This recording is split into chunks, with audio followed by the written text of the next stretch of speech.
I'm Drusy Henson, Chair of the Conservation Commission, and I'm calling this meeting to order at 8:30. We are meeting in person in the Nauset Room in Town Hall in a hybrid format with remote participation and are live streamed on Channel 1072. And I'll take attendance. Tim? I'm here. Ginny? Here. Dick? Here. Judith? Here. Jerry? Here. I am here. Ken? Here. David? Here. And we are joined by John Janelle, our conservation agent, and Christina Smith is absent today, and we are also joined by Meph Runyon, our liaison to the Select Board. In our first order of business today, notice of intent, John Faring, 199 Namaquoit Road by Bracken Engineering, map 70, parcels 49-0. The proposed raise and rebuilding of an existing single-family dwelling and installation of a new Title V compliant septic system and restoration plantings. Work will occur within the 100-foot buffer zone to the top of a coastal bank, an isolated vegetated wetland, and isolated land subject to flooding, and within the Pleasant Bay ACEC. I note there's a number of people online. If you're online, you want to just raise your hand be able to speak in this hearing, please do so. We can allow you in. No, you're fine. Good morning. Good morning. My name is Robert DeWar here with Bracken Engineering on behalf of the owners and applicants for this project at 199 Namaquoit Road. The applicants today are proposing to raise the existing house that's on the lot, along with then all the decks and stoops and stairs, and they're proposing to replace that with a new dwelling as well as a detached garage. And as stated previously, also updating the septic to a Title V compliant septic system, performing some driveway modifications to adjust to the new footprint of the house, as well as significant restoration to the buffer zone, the 50-foot buffer zone, specifically the 25-foot buffer to the existing coastal bank.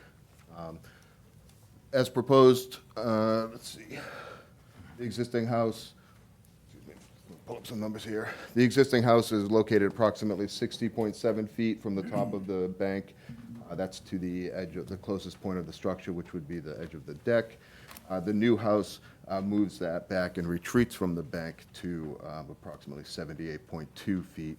That's to the porch located here along the proposed structure. We are proposing to maintain the driveway entrance as it comes down from Namaquoit Road. It really dips down here and then comes back up. They're proposing to maintain that entrance. However, they're going to construct some walls so they can remove the curse of this dip here and kind of flatten out that driveway to bring it back up.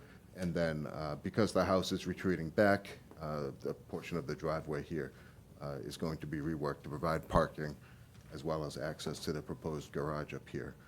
The proposed septic system is located on the landward side of the house towards Namaquoit Road.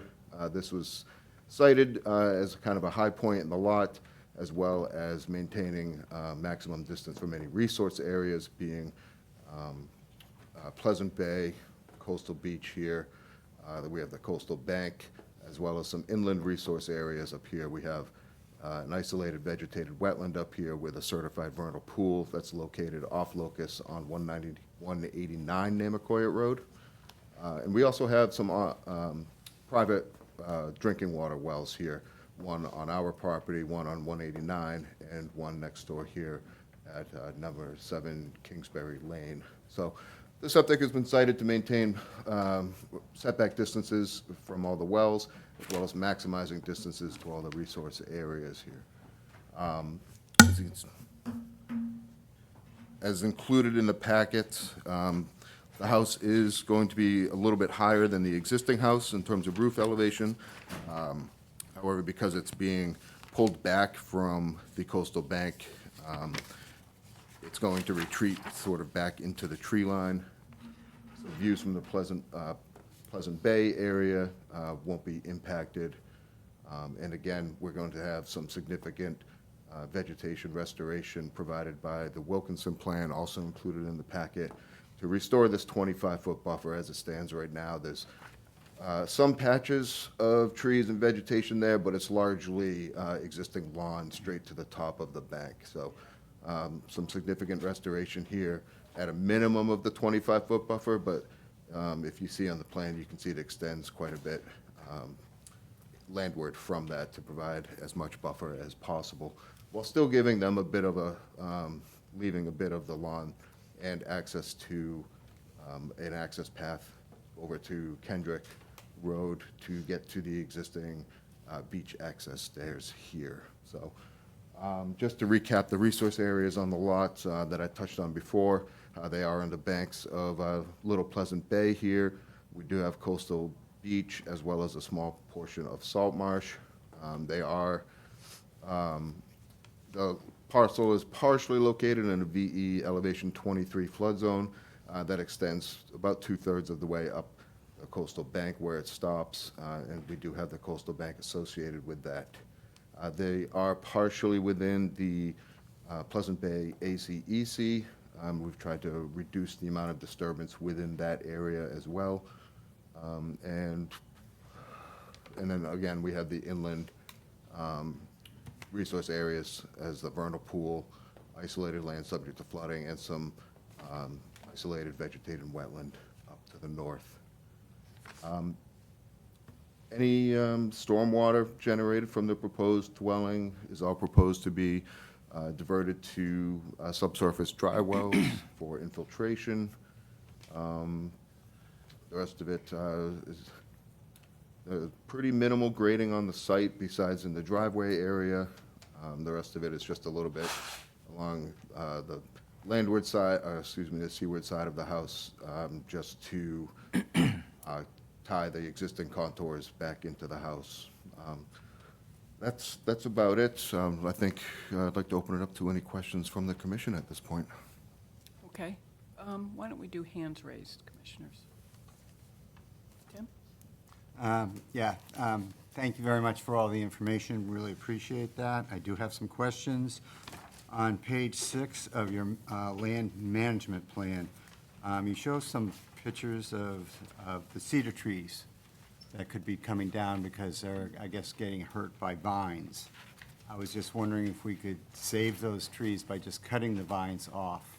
Sure. And such, because I believe you're only replacing 2 cedar trees, and cedar trees are, I think, a vital part, especially in the winter for birds, food. I do have Tabitha from Wilkinson Ecological here with me today, and she might be better suited to answer the question on their restoration plan. So she can come up right there. Good morning. Tabitha from Wilkinson Ecological, as Rob just said. The cedars that are directly seaward of the residence are proposed to stay. There's large cedars that are in front of the existing house, and they will remain in front of the proposed house, as well as a few cedars that are sort of right on the edge of the coastal bank. Those are proposed to remain.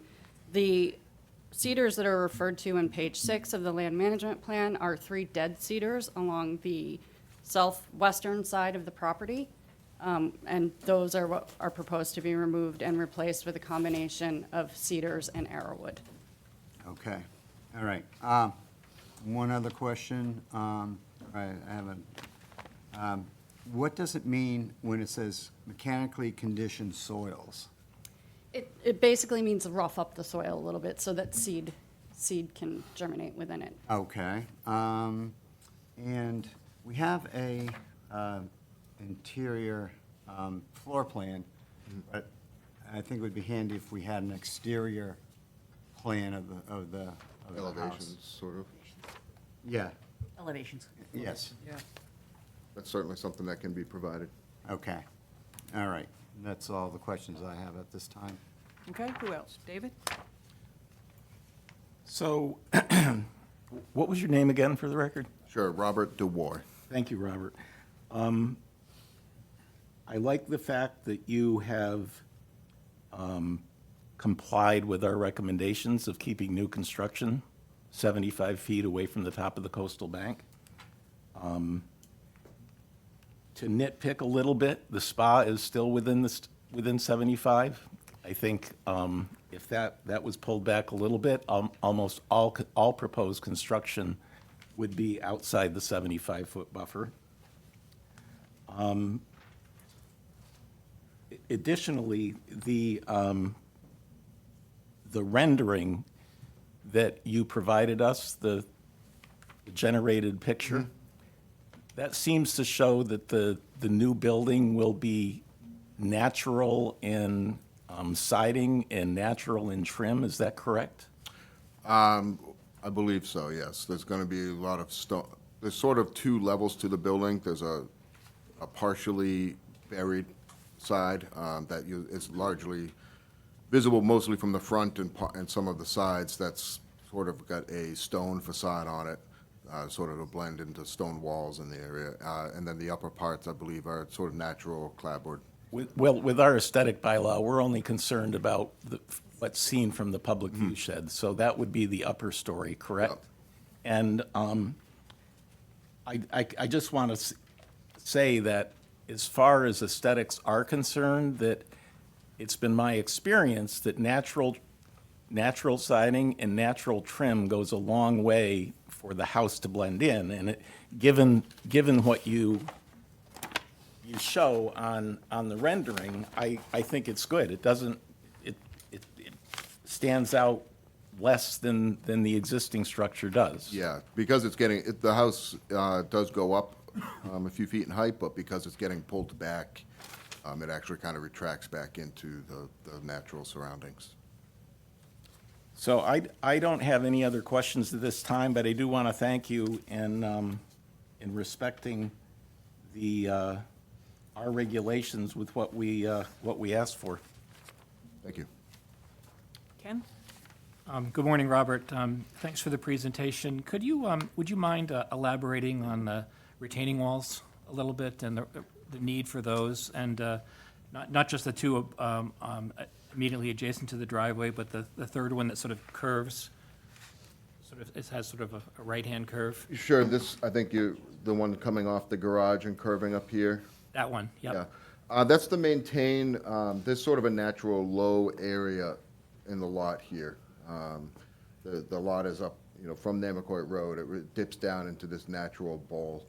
So the retaining wall there is largely just to provide a little bit of a step here to bring this grade up, partially for the soil absorption system here, to bring that up to a grade, as well as maintaining that natural low point. It's not identified as isolated land subject to flooding, but we do want to maintain its ability to contain water in that area if necessary. Okay. And then the other portion is that the landscape architects do have some landscaping proposed up in this area, as well as a bit of restoration area up here from Wilkinson. Okay. And on a related basis, so you know where I'm going with this on the wildlife corridor. Is that what the intention of the culvert is, to give the? The intention of the culvert, again, because although this area isn't mapped as subject to flooding or isolated land subject to flooding, we do have the isolated land subject to flooding here with a mosquito ditch that was mapped on 189 Namaquoit Road. And we don't want to do anything if we're bringing this driveway, elevating this. We don't want to do anything to impede any flow of water during a large storm event in that case, and provide any kind of ponding here that may impact the neighbor's lot. Okay. So it's more of a water flow issue than it is for the critters, per se? Yeah, but we also don't want, if there are any critters down there, it does give them an easy pass over rather than a wall that they have to somehow get around. If it was graded down, they might be able to climb up and around it, but with a sheer wall, it's a little more difficult. That's helpful. And Tabitha, could you comment on any work going on the edge of the coastal bank that slopes down? There's some trees that look like they're on their last legs there. Those are proposed to remain. Even with the ones with the roots exposed there that are just? Yep. Yep. They're proposed to remain? Yes. Okay. There are some saplings that are proposed to be removed that are right on the edge, but all of the taller, mature trees are going to remain. They stay? They stay. Is there any work contemplated on the bank? Because it looks like there's some, if you're brave enough to step to the edge. Yeah. There's quite a bit of erosion there. At this time, there is no work proposed work. on the coastal bank. Yep. Okay, thank you. Could I segue on your bank? Please do. Question? Yeah. So I walk this this beach regularly with my dog, and I want to admire the fact that this property and the property immediately adjacent to it are allowing the natural processes to occur. The processes that are going on now are providing sand to the beach that they're supposed to be doing, as opposed to a couple of lots down, they're doing whatever they can to protect their bank. And I just want to give a shout out to the owners to the fact that they are planning on leaving the bank completely alone and allowing that to continue. Who else? Judith?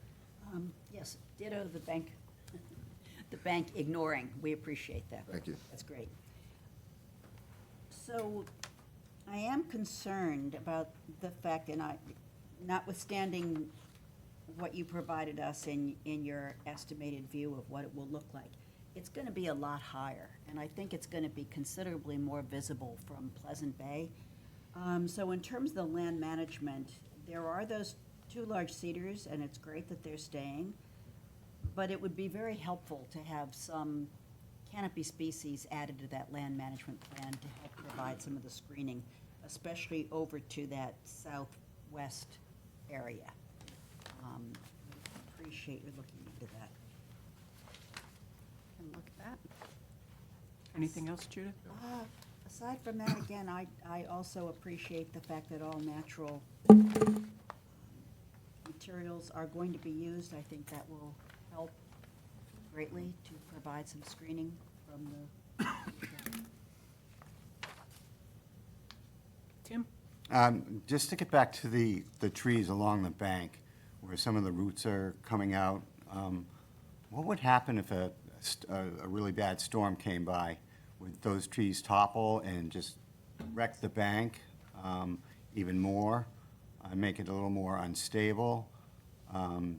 Would it be better to maybe to keep the bank more stable to, I don't know, cut half the tree or the base of it a little so the roots just don't tear up the bank? That is a possibility, if and when they topple, that they could displace some of the bank. I guess cutting them could be one way to reduce the mass that's pulling on that bank. It's- It isn't something that we had considered as part of this proposal. Certainly something we could look at as a possibility, and maybe in conjunction with what Commissioner Judith mentioned about replacing some of the trees at the top of the bank. Okay, Yeah. it's just a thought I had, and Yeah, so, and I would actually be, I would rather than those large trees being cut, I mean, they are providing screening, I would rather have you not cut the saplings and allow them to become more established and have their root material help provide more stability to that bank. So to leave the saplings, but at this point, leave at, if they start to tip, they start to topple, that's the time that I think you can consider cutting them to keep from pulling the bank out. But at this point, I would hate to see additional screening go for the sake of what might happen on the bank. I just would like to add that those saplings are actually on that bitter edge as well as those larger trees. So I don't know that they would function as a mature screening tree in the long term. I would add, I was concerned about taking those saplings. I don't see any reason to take them out now just to see how they do. They're surviving so far. Let's see how they do. And I would agree to not remove the trees, even if they're struggling. I mean, I've got a tree on my bank that's been half tipped over for about 20 years. It's still there, so it's surprising how long they can last up there. But just to continue about trees, for the entire project, how many, I know it's out of jurisdiction, but do you have a count for how many trees we're losing where the new house is gonna go? Do you have one on hand? I had maybe a different count than you, but there's one pitch pine that's right up against the 100-foot buffer. that is directly adjacent to the existing dwelling that would be proposed to be removed. What about all the ones where the new house is, how many are going where the new house is going, and the driveway and everything else? Based on the landscaping plan here, count about 25 trees. And as you said, many of those are, a good portion are within the footprint of the new house, and some of them are, the rest of them are basically where the driveway is going. So you've got kind of a combinatorial thing going on here, where the new plan is wall-to-wall construction from plot line to plot line, eliminating partial wildlife corridors. We're losing at least 25 trees, which I think is going to affect some of the screening, because it's not gonna, they're no longer gonna be a backdrop for the house to blend in to the natural environment. And we're not adding any trees, well, we're adding a few trees on the southwest corner. I've got a major concern about our wildlife habitat and how many trees we're losing versus we're adding, what, 2 or 4? We need canopies, we need additional canopy species. Yeah, this, the mitigation along the bank is great. Doing the restoration in there to make that nice and healthy and keep that top of bank protected, and keep nutrients from getting into the bay. But I need more trees. There are a handful of trees being proposed, larger tree species. Specifically, there's some proposed in the backside of the garage to help provide some screening from Namaquoit Road, as well as some larger species planted alongside the driveway. Additionally, there are quite a few trees that are sort of on the immediate front side of the house or landward side of the house that are not, the goal is to maintain as many of those as possible, and those are larger pines, canopy pines that are there now. They might have to lose, just from a constructability, they might have to lose a couple of them, but the goal is to maintain as many as possible to provide that canopy backdrop to it. So I would like to get the elevations so that we can see that and have it for the record. And I'm not ready to act on this until I can see that and understand the tree loss and the habitat corridor, the wildlife corridor loss that we're getting in this project. Madam Chair? Yeah, go ahead. So you and Judith seem to be asking for more canopy trees, and you're concerned about the trees that are outside of jurisdiction. Can the applicant propose trees outside of jurisdiction to satisfy your concern? Sure, I'm just saying, losing 25 trees and getting, 4. But they're not, I think we that have. is know. outside of our Understood. our purview for this meeting. But So Understood. I the think reason we have I'm two asking, different excuse me, the reason I'm asking that is, can the applicant satisfy what you're concerned about by proposing canopy trees outside of jurisdiction if you're concerned about the 25 trees outside of jurisdiction? It seems to be a fair trade-off. They can. I haven't seen it, not to my satisfaction, and, it goes to our cumulative effect. There's a lot more Madam Chair? coverage. Through Yeah, the go chair, ahead. my concern is not the 25 trees that are out of jurisdiction. That is in no way my concern. My concern is the screening from the public view shed of Pleasant Bay and the fact that the house apparently is going to be significantly higher than the existing, and therefore rising up over those only 2 trees that are going to be there for screening, the 2 cedars. I would like to see more canopy species in that area between the top of the coastal bank and the house. I'm not addressing and not concerned about, I'm concerned about, it's not my jurisdiction to be concerned about, the trees that are outside of our jurisdiction. It is my concern to be concerned about cumulative effect on the habitat for our wildlife. And that's what I'm concerned with the side-to-side construction and the loss of that many trees. So that is what I'm referencing when I'm concerned about trees that are clearly out of our jurisdiction.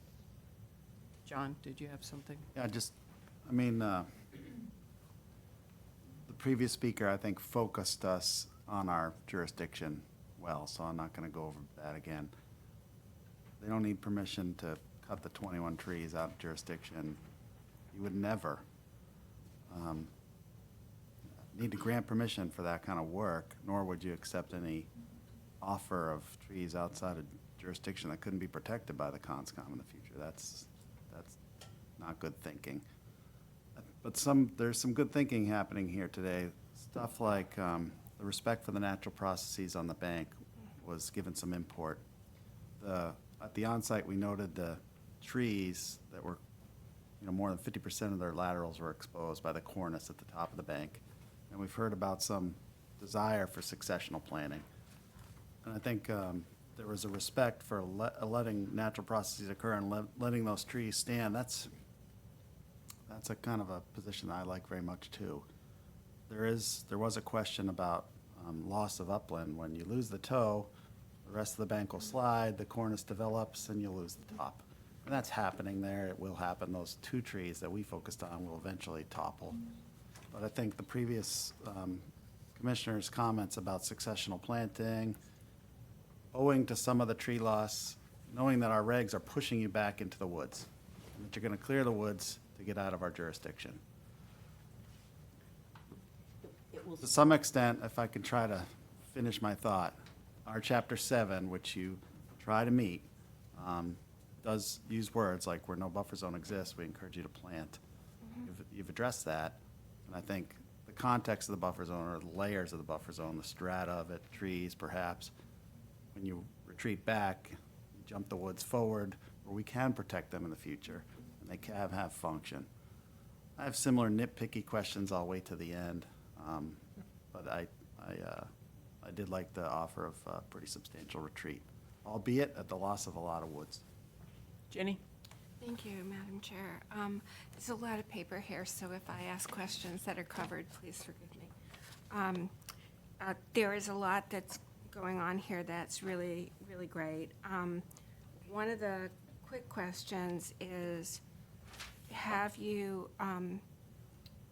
decided on what the lawn ground cover is going to be? And even if you have, could I suggest that it be fescue?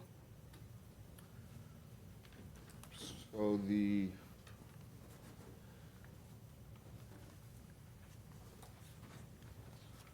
there is an area sort of directly below this area here. It's going to be a little bit more manicured in this small portion. The remainder of this area here is going to remain sort of the fescue kind of Cape Cod lawn style that it is currently. That area that is proposed to be more manicured is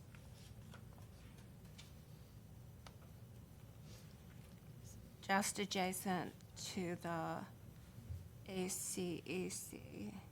Part of it is in the ACC. And yes, the planting area, which says native planting area, but it's still within the 100. I firmly believe that while you can water lawns for establishment, that we're in a drought period, and whatever you can do to, that's not going to change anytime soon. And having a private well does not allow you to water either, except for establishment. So keep that in mind. I thought that was an easy question, but okay. I'm sorry, I'm just going to interrupt for 1 minute. And Orleans bylaw prohibits all fertilizers, pesticides within 100. Okay. Okay. Yeah, So and that's If it's part. manicured, it can't be It's fertilized. in our, Can't yeah, be, the quote, word. maintained. The word manicured makes us nervous. The other question I have is there there is a cellar, a basement under the existing house? Correct. Yep. So you are going to be removing the basement? Correct. Can you go through what your protocol is, because that work looks to be in the ACEC, what your protocol is to to protect the area, and then your thoughts on moving the limit of work for construction back once Madam Chair, yeah. can I ask a question to support that? I don't see a limit of work on your. I don't see Yeah, I a don't limit of see work it. It's either. at the top of the bank, that's Yep. my question. Yeah, They moved it all the way to the top of the bank. Yeah, so to So we need- support Ginny, I think your limit of work should especially be landward of the two cedars we're trying to protect, those two significant cedars in the middle of the lawn. I think you should consider what you need for space for the construction and the deconstruction, I think is your right, question. and to keep it as tight as possible. And oftentimes, we do like to see two limits. Two of limits work, of As you work, said, for one, the demolition. one for demo and I think that may be the case here. We had maintained the limit of work at the top of the bank only to support the restoration efforts and any disturbance we that may be can- happening there. If we we can want to handle that. supplement a secondary limit of work closer to the house and the demolition. I'm actually talking about having a limit of work for the demolition. And then, once the demolition is done, move the limit of work farther landward for the construction. And that, we would be amenable to that, yeah. That's certainly Yeah, something that that's. can be done. It's but it going to be needs- phased. It also needs to be on the plans. What else did I have? Elevations, very important. I don't see anything else in my notes right now. Madam Chair, before we leave Ginny's thing, and that limit of work, I think, can stay out of the 50 and should, Yes, Yeah. to yes. meet the regs. I don't think it's possible to keep it out of the ACEC for the deconstruction. Agree, yeah, agree. But that's a very sensitive area, and while we're talking about construction and deconstruction,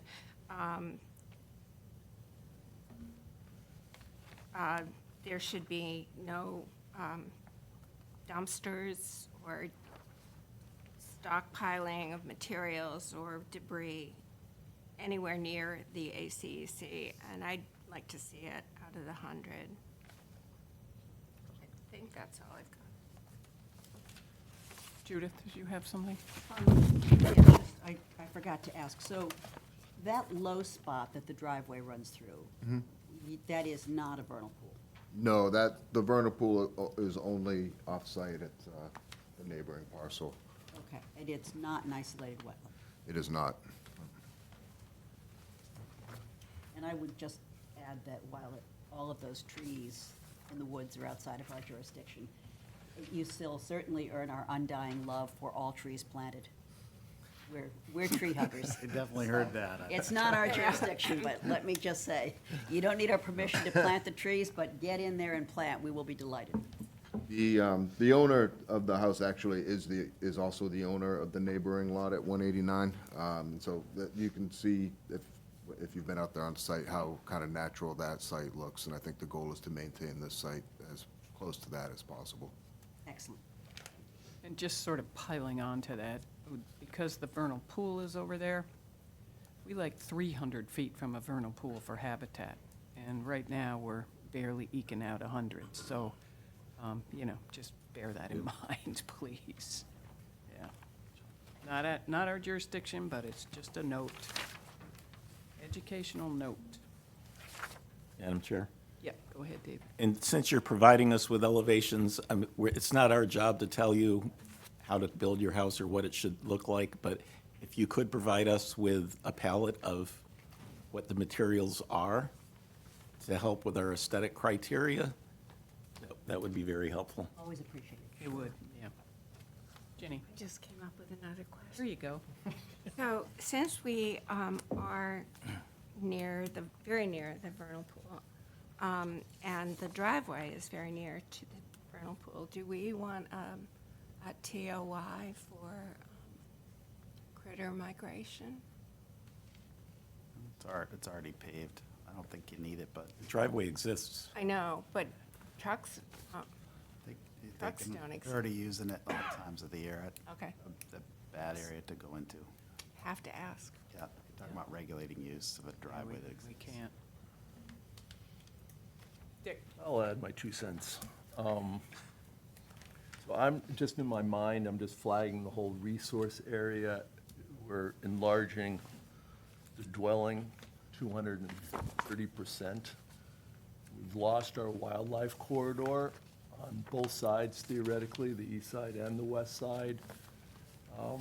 I think we have to give a little more attention to that, especially one side, the east side, went from 50 feet down to 15 feet of wildlife corridor. The west side held its own, but it's still smaller than it was. I'm worried about the winds. Winds are starting to change to southeast. You're now, if I'm correct, you're roughly 41 feet up in, your upper level. So that creates its own little world with wind, and the dynamics change in that area. So mine are more of a look and see type of idea. Nothing we're going to be able to do. I agree with the slumping that's going on that whole face from west at Pawa and Port Inimicut all the way to the end. We have some areas that have already started to be revented. As a former science teacher, I used to bring out our classes to that area to show them what slump is all about. It's a beautiful slumping area, so that if you enjoy slumping, that's the place to go. So with that said, I'm more worried about the wildlife corridor. You've got a lot of protected space out at that point, and we do have animals moving. May I add one comment through the chair? Yes. I just wanted to point out there are actually many trees outside of jurisdiction that aren't surveyed on this plan that will be remaining. They're not showing up, but the whole Kendrick Road, Paper Road to the east, that area is all well canopied all along, including the sidelines of the property going all the way back towards Namaquoit Road. There are many trees there. You sort of see that cluster that's on the 100-foot buffer to the vernal pool, but not everything is surveyed there. That whole area is heavily canopied. It rises up higher than the elevations of the house will be. So it will, that canopy area will remain. I realize that there are a lot of trees coming out for the structure, but there's still a lot of canopy that's not represented on this plan, that's not being touched or managed, and it's native pitch pines and oaks mostly. So, yeah, a rendering with elevation would be extremely helpful in that regard. Yeah, Judith? So, one last question outside of our jurisdiction, but for my own edification and knowledge. So this property in total acres is sufficient to support 7 bedrooms per our nitrogen control regulations. But in buildable upland, it's only enough for 6.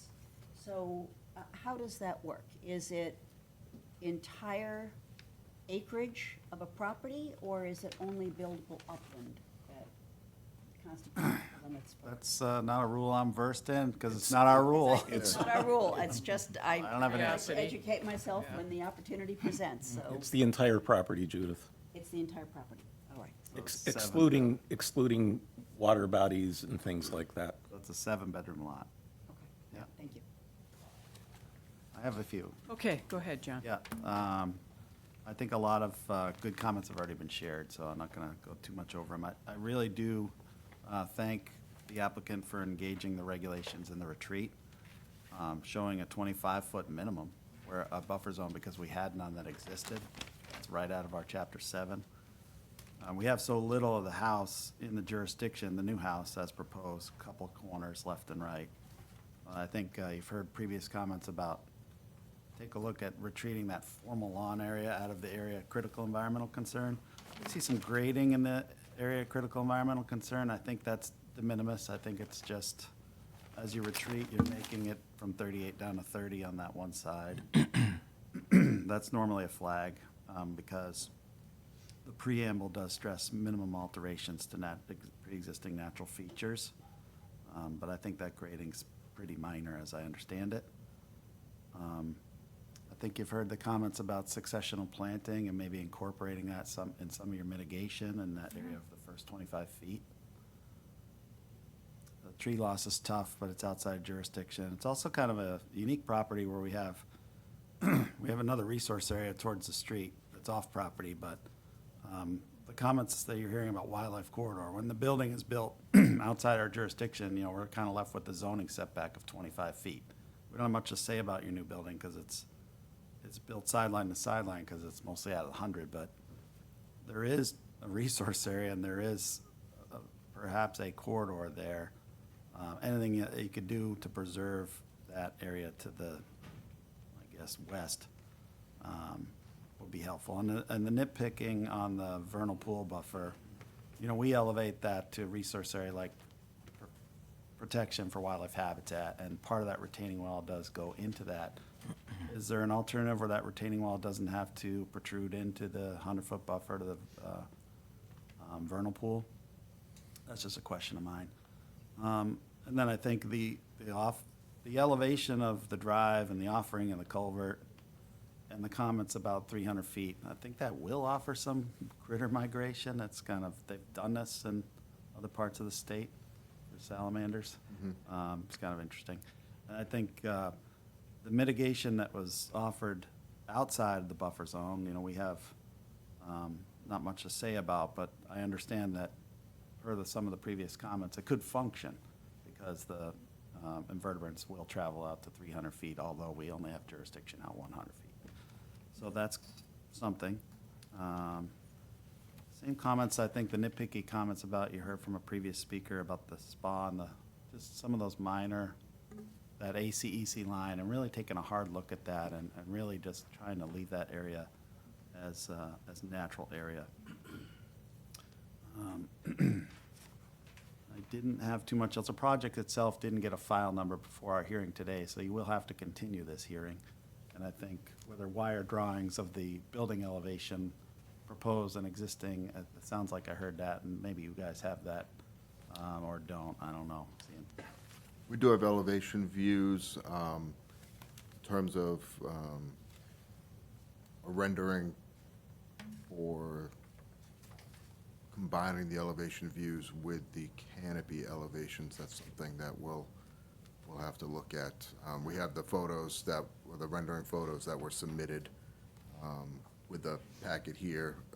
If something additional is requested, that we can provide that, but that's not something we have offhand. Take the current rendering and just add the appropriate elevation, I think. Yeah. That'd be the trick. Yeah, you know, are in Orleans, and we do have a local wetland interest regarding aesthetics, and you could consult it, and you've heard the comments today. However, you can try to That's certainly demonstrate that something you we can address it. provide. Yep. Thank you. That's pretty much what I had. Okay. Commissioners, anything else? Is there any public comment in the room or online? Anybody, Mia, online? No raised hands. Okay. Continuation date, how long do you, I think we could, whatever the next hearing is, we can turn around this in time. It's- 3. 2, 3? All right, can I get a motion? I move to continue the discussion for 199 Namaquat Road to February 3rd. Second. All those in favor, Tim? Aye. Ginny? Aye. Dick? Aye. Judith? Aye. Jerry? Aye. Brucey? Aye. Ken? Aye. Thank you. Thank you very much. Okay, our next order of business, Richard Long and Elizabeth Charm, 17 Marsh Lane, by Ryder and Wilcox, map 38, parcel 12. The proposed landscaping, including tree removal and alterations and expansion to existing hardscaping and restoration with native plants as mitigation. Work will occur within the 100-foot buffer zone to the top of a coastal bank and within land subject to coastal storm flowage and the Pleasant Bay ACEC. Madam Chair, I'm recusing myself from this application. Thank you.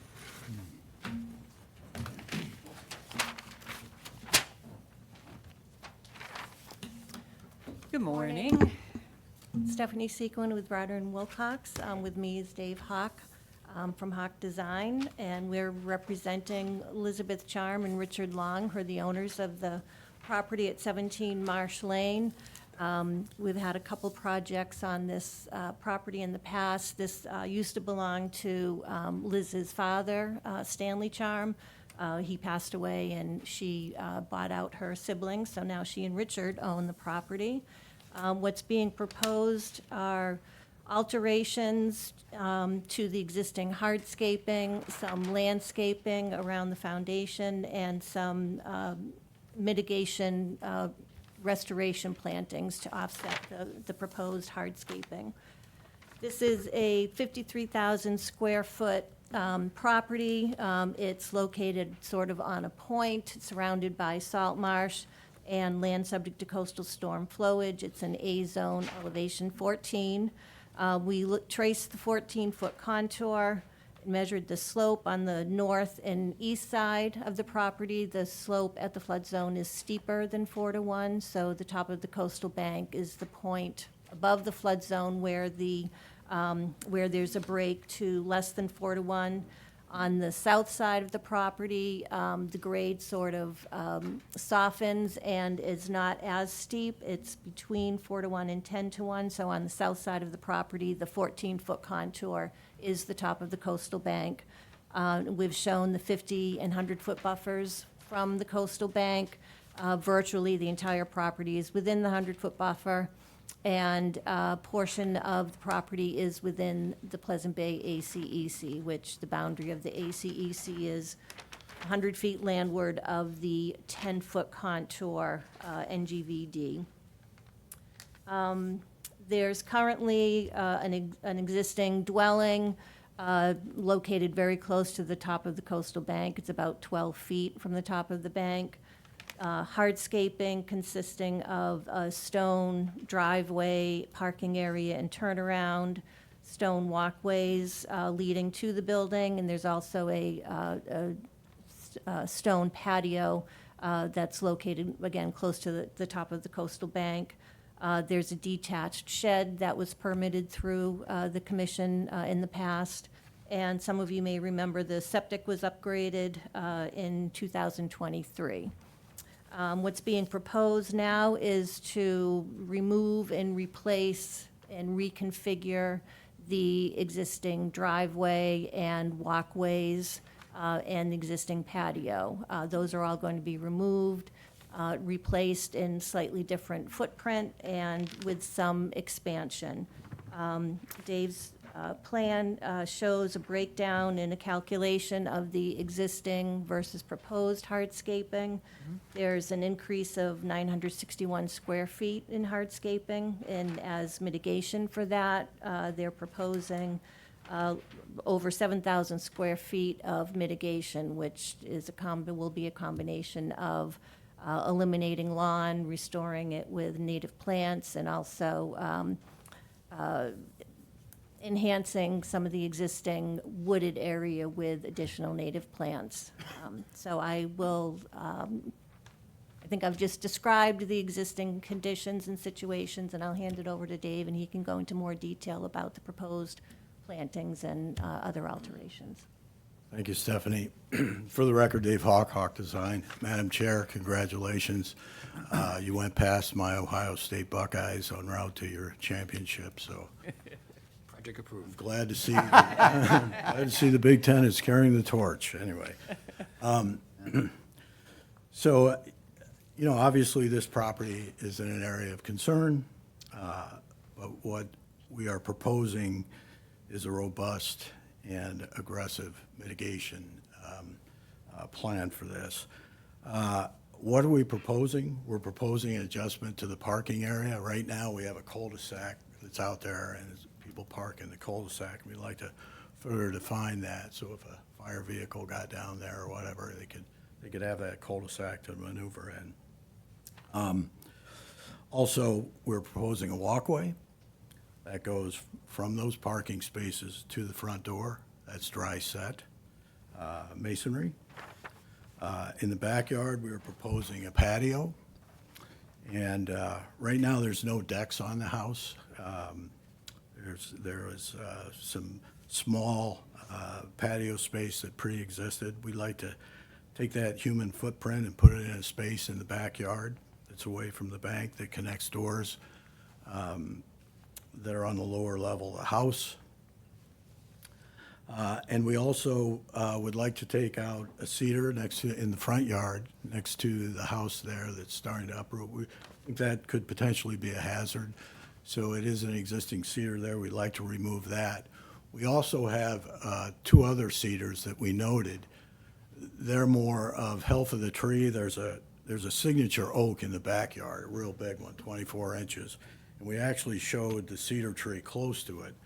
It's literally right on the base of the tree. So we'd like to flush cut that and take that out. They're kind of growing together, but we'd like the oak tree to win. And also, on the east side, there is a cedar close to the bank that is mushroom-shaped. It's been pruned into a mushroom from years and years of pruning, and underneath that, we'd like to get some sunlight, et cetera, so we ask for that to be removed. And then we will be reseeding and putting shrubs in there. So it really is all about bringing the footprint in. To the front yard of the house, we've got yard that goes all the way up to the coastal bank in some areas. And, you know, the thought was, let's see if we can remove that lawn. Also up to the northwest side, we're taking some of that lawn back. As you get to the south side, it's kind of interesting. This house really blends well. And if somebody come in and built that house now, they probably would have turned it 90 degrees. But, you know, the narrow end of this house is facing toward the opening of the view, which is kind of nice. There was previously a chimney that was removed off that end there, and we'd like to get some circulation around the house. So we're showing mitigation in that bank that I just talked with the mushroom cedar, and then around to the backyard. As far as the backyard goes, we are showing a masonry terrace that would be dry set with some stepping stones that connect to other doors on that lower level. That's it for the exterior spaces. That patio for the whole property is what we're requesting. Now, to do that, as I said, I think we need to be aggressive and provide some robust mitigation here. So we really pulled back the lawn in bringing in natural meadow there. The actual reduction of the lawn, the functional lawn, what I'll call the functional lawn, and that's not the area where the pines are to the south, that's a reduction of 3,000 square feet. That also includes, right now, there are no foundation plantings. It's very sparse. So we've also created foundation plantings around the house, which also assist in removing that lawn. To the absolute south there, there's some pitch pines, a grove of pitch pines there. It's pretty denuded underneath and has been maintained in perpetuity there. So the thought was that all, we enhance that with the meadow and pen sedge so that can have a more substantial and robust ground plane. And it's really, again, you know, we've got a 7.5 to 1 ratio on the mitigation as it's shown, and that does not include 900 square feet of foundation planting around the house. So knowing, you know, that this is in a sensitive area, we've come in with a pretty aggressive plan for a parking adjustment, a walkway, and a patio. A few trees to be removed. Thank you. Thank you. Commissioners, who wants to go first? Judith? Okay, so I don't really have a problem with the proposed driveway addition and changes, because that is, I recognize that is very tight. My memory is imperfect, but back when we looked at both the shed and the septic system on this property, I had thought that area that you're now showing as coastal meadow was already naturalized, that it was not mowed, it was not really maintained, it was sort of left alone. I was surprised on this return to see that it's been mowed way into the trees. So I hear what you're saying, that that is lawn, but I'm not sure at what point it became lawn. It certainly does need to be totally naturalized. I do have a problem with the terrace and the hardscaping and all of that within the ACEC. And certainly, anything and everything planted on this property needs to be native. I mean, again, we're within the ACEC, we're within, in many instances, the 50 feet. On the trees, I'd really like to hear from an arborist. I agree that pin oak is a beauty, and I certainly would understand they're wanting to save it. It doesn't seem in any way to be suffering from sharing its space with the cedar. Sometimes when you do things for the right reasons, you end up with a bad result. So I would really like to have a certified arborist weigh in on what the right approach is to those two trees to best serve either or both, as well as the front cedar as to whether that is a hazard and needs to be removed.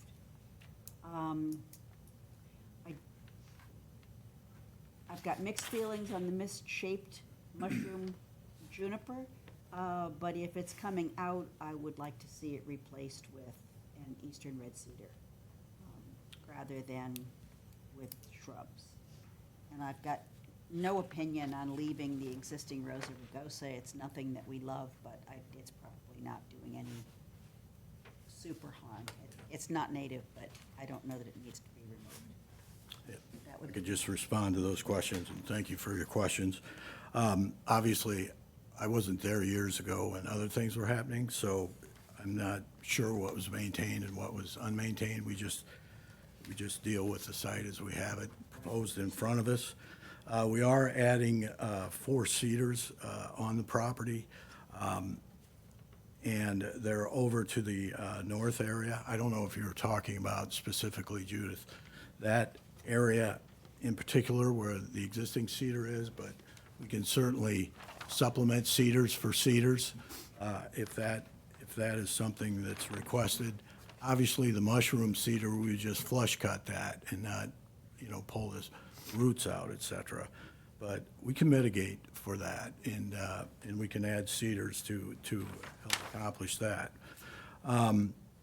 As far as the non-natives, I think we had 5. We did have, and I did this just for you, Judith.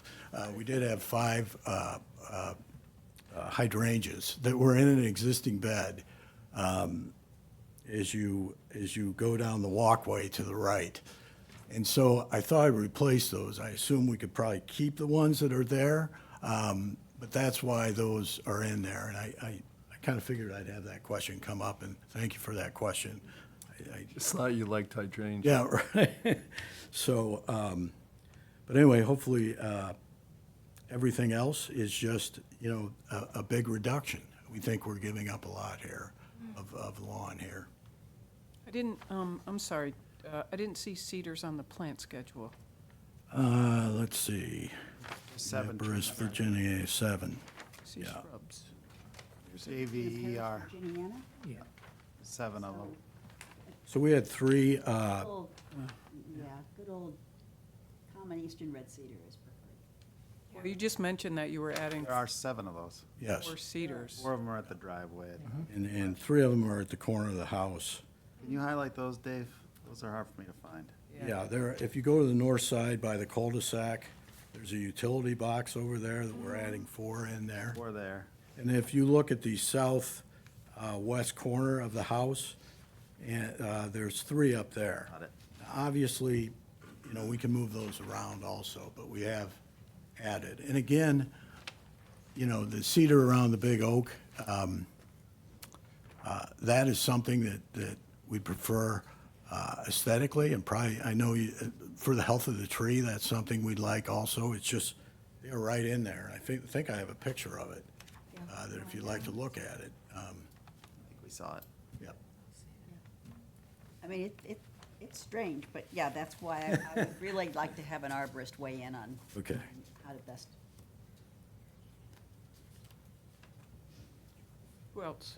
I mean, the pin oak might die of a broken heart if you take away I its. think it's a, I That think is it's a such- scarlet. Yeah, I think it is too. Probably a scarlet oak. Oh, okay. But it is, I said it was a pin. it's a biggie. Jenny, did you? Picture this. I was wondering where you got that. That's Thank you, wrong. Madam Chair.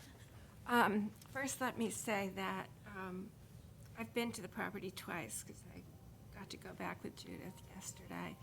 And it's, the new house is stunning. It blends beautifully. It fits the property. I just can't say enough about it. I'd move in tomorrow. I just Wish I could take credit for that, but I yeah, can't. absolutely gorgeous. That's the other client, the thing, David, builder. if you could ask your father-in-law to let me win at bridge today, then I probably could support this without any other questions. I'll see what I can do. It's not true. I think I agree with Judith. The pruning beetle is a terrible curse, and mushroomed trees aren't our favorites either. But it might be good to put one back in.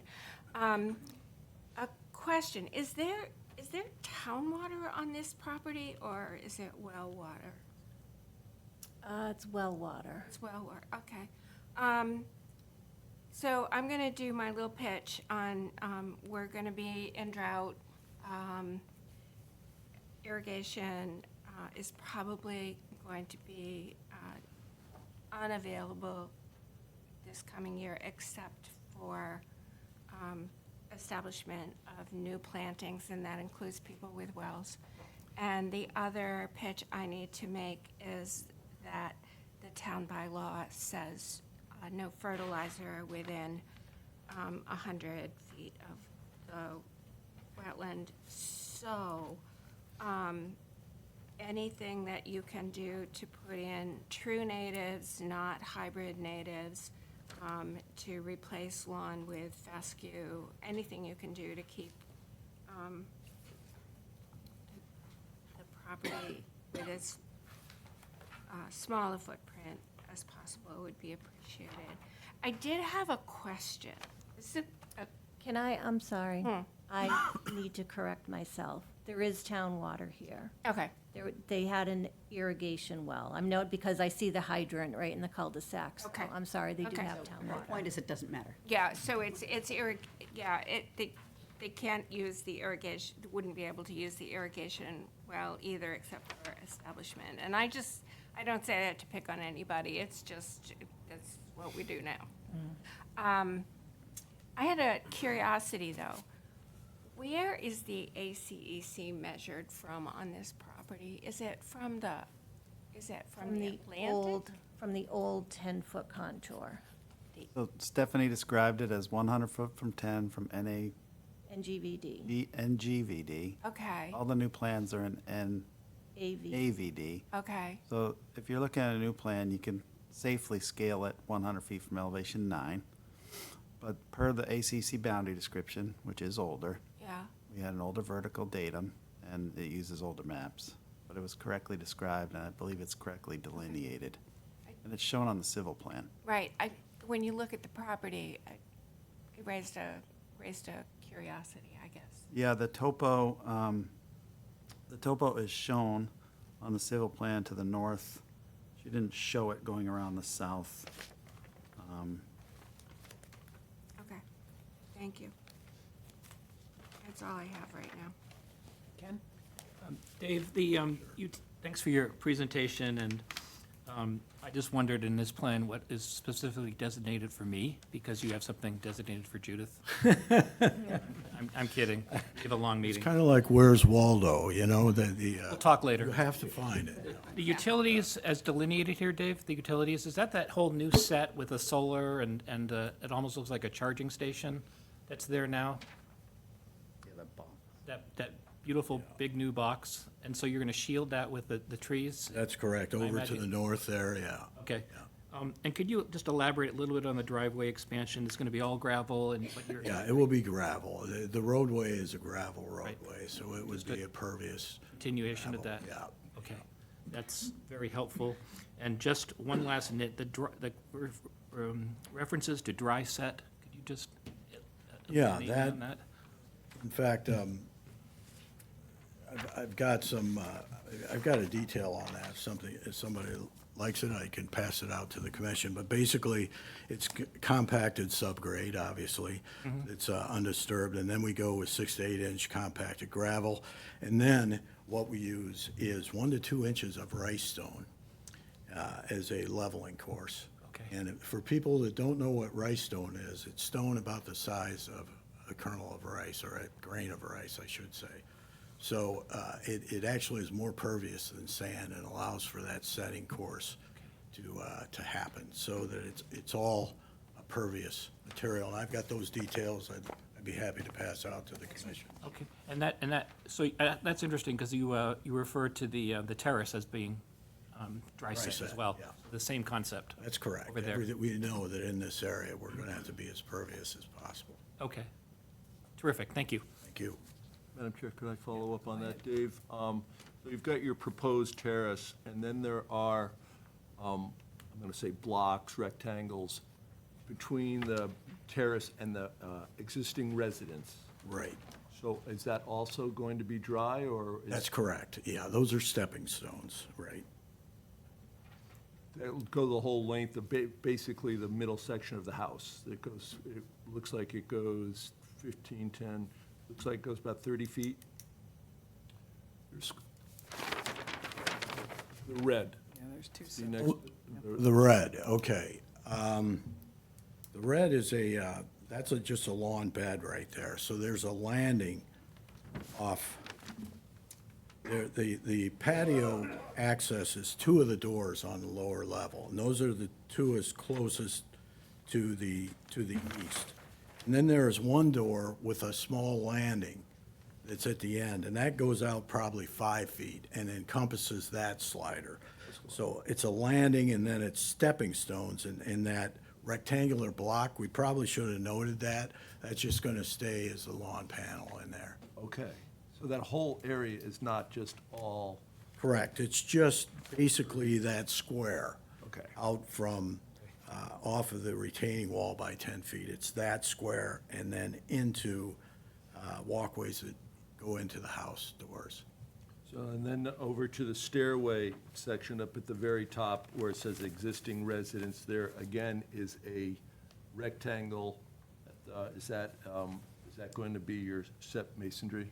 Your set? That was gonna be a slab, a big slab of stone, so that would be the same type of treatment. Okay.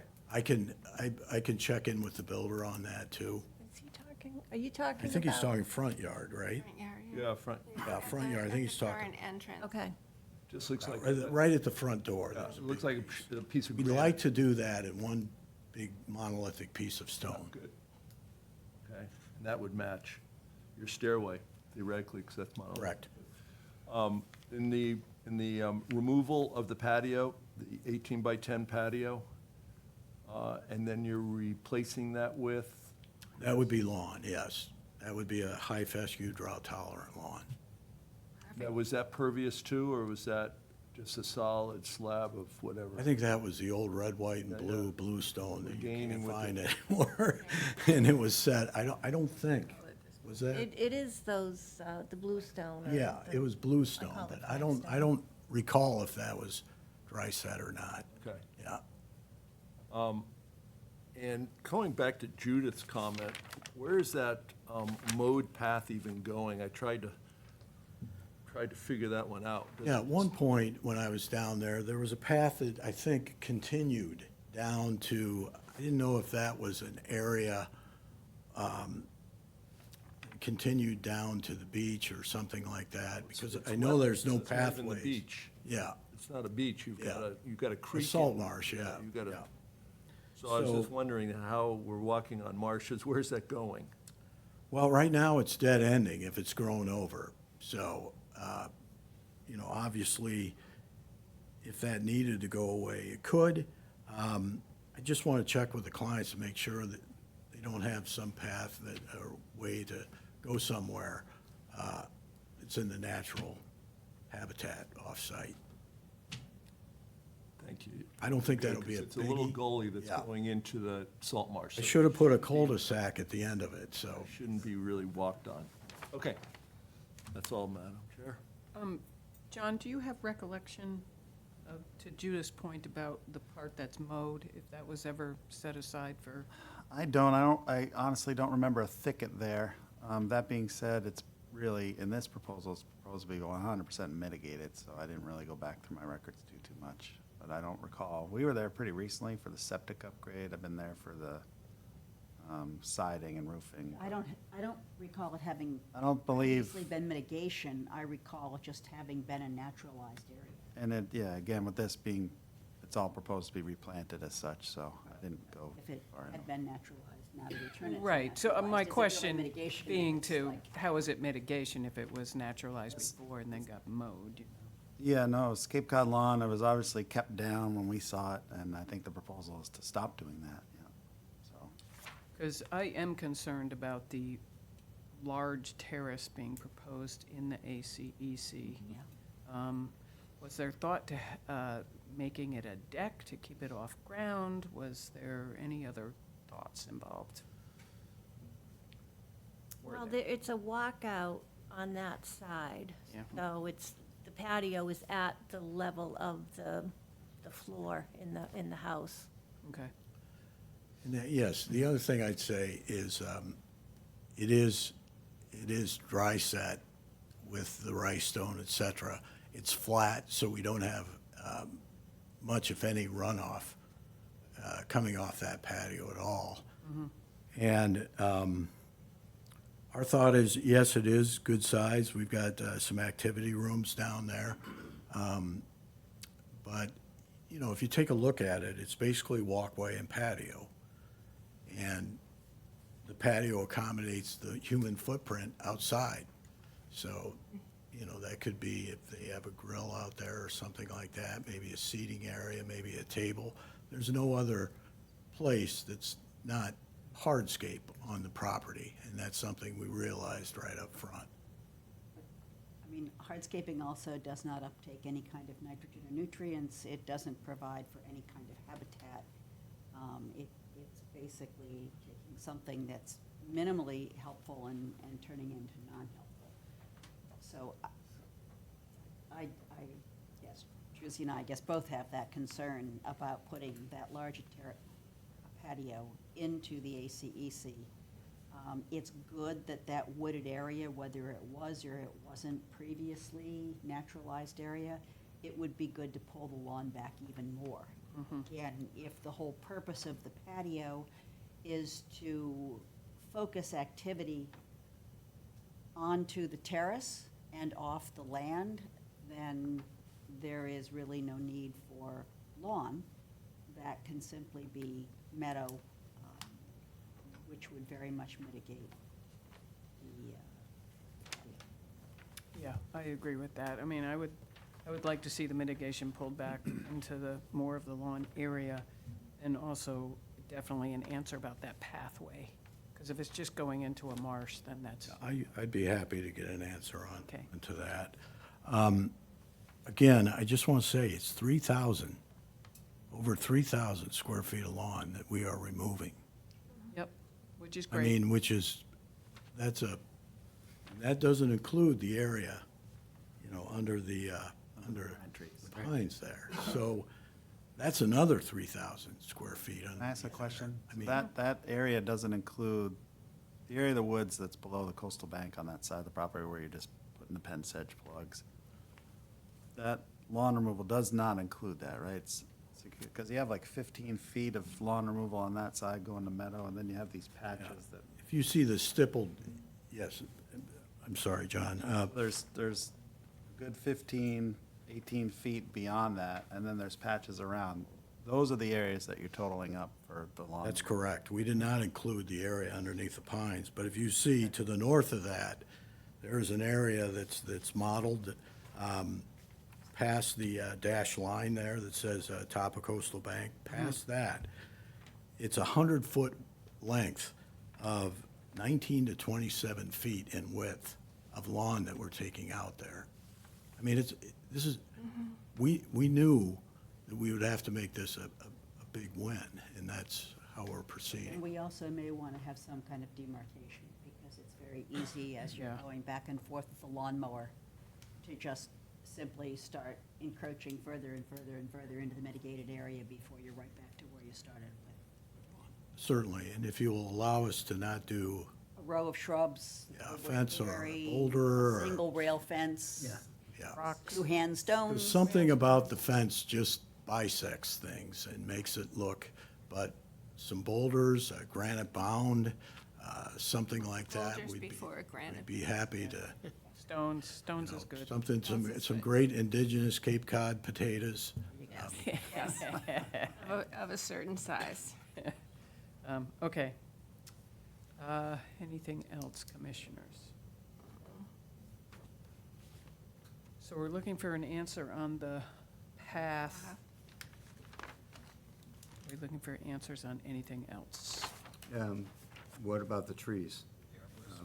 Yeah, and the And health of arborist the on trees. Yeah.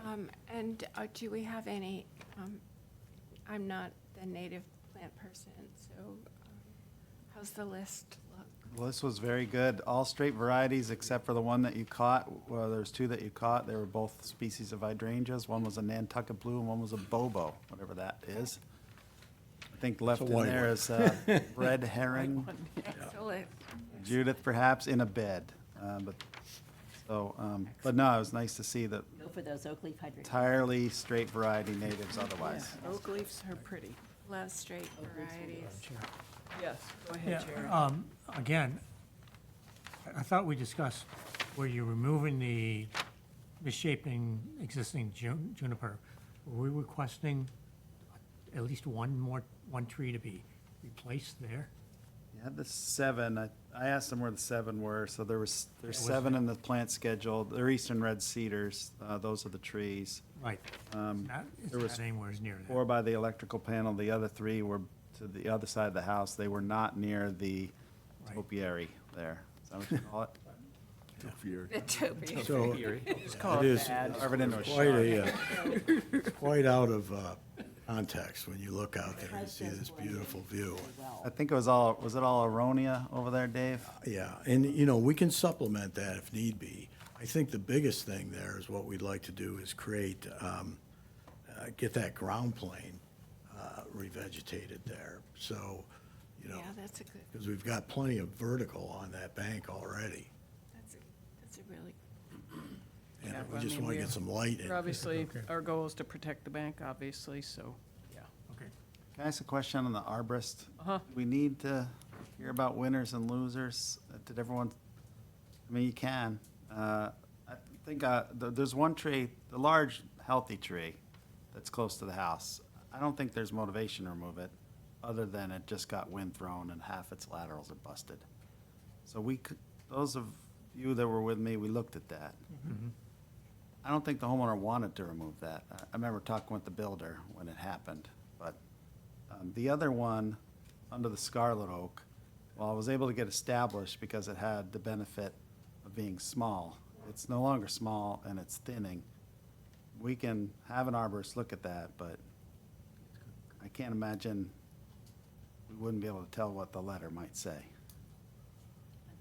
It's going to be outcompeted, though. If anything, I think I would flip it a little bit and be like, we should probably more hear about, if we allow it to come out, we should hear about scarlet oak, because, it looked like it might have some gall in it at one point. We should maybe hear about arborist care through the first year, deep root feed, or whatever you're gonna do, seaweed, talking or, about the big tree, yeah. it's Yeah. being called two different things. I think. Well, There's I not a was pin incorrect oak. in calling it a pin oak. It's apparently a scarlet. Pin oak's not native to Cape Cod. Just clarity. It's either scarlet or black. Yes. We didn't really look at it. It's Yeah. leaf Oak. off, so. It's a strange growth habit for an oak. Yeah, it has a lot of big laterals, so it's been growing in the open for a number of years. That's And, well established. But if anything, I would say if we allow the cedar to come out, we should make sure our oak is in healthy, it's just very large diameter. But You take a look at the trees. sounds like you're gonna take a look at the trees. Yeah. I mean, take a look at them. We want an answer on the path, so it looks like we're coming back anyway, so. When's your next meeting? They're- February 3rd. Does that give you enough time to get an arborist? Yeah, I think we'll give it our best shot.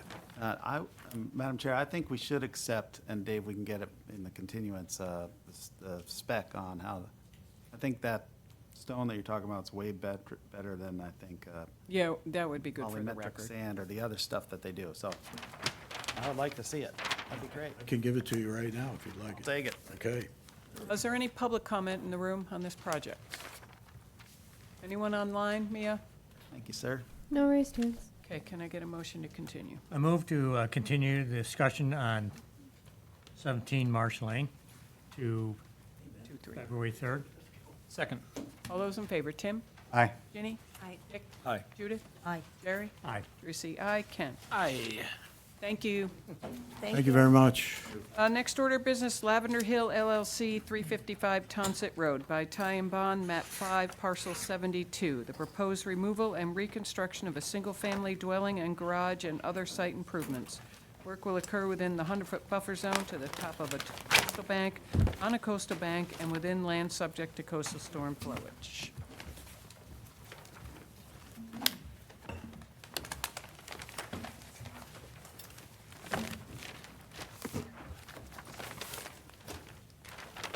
Good morning. For the record, Sean Riley with Ty and Bond. Can you hear me all right? Yes, we can. Thank you. Welcome. Great. So just to introduce the team here, we have Ian Peach from Wilkinson Ecological online. Ben Zender is the attorney for the project. We do need to go to Zoning Board of Appeals for the setback to the coastal bank. So Ben is on board. We have Kendra and Diana from McPhee Associates is the architect. If I can share my screen.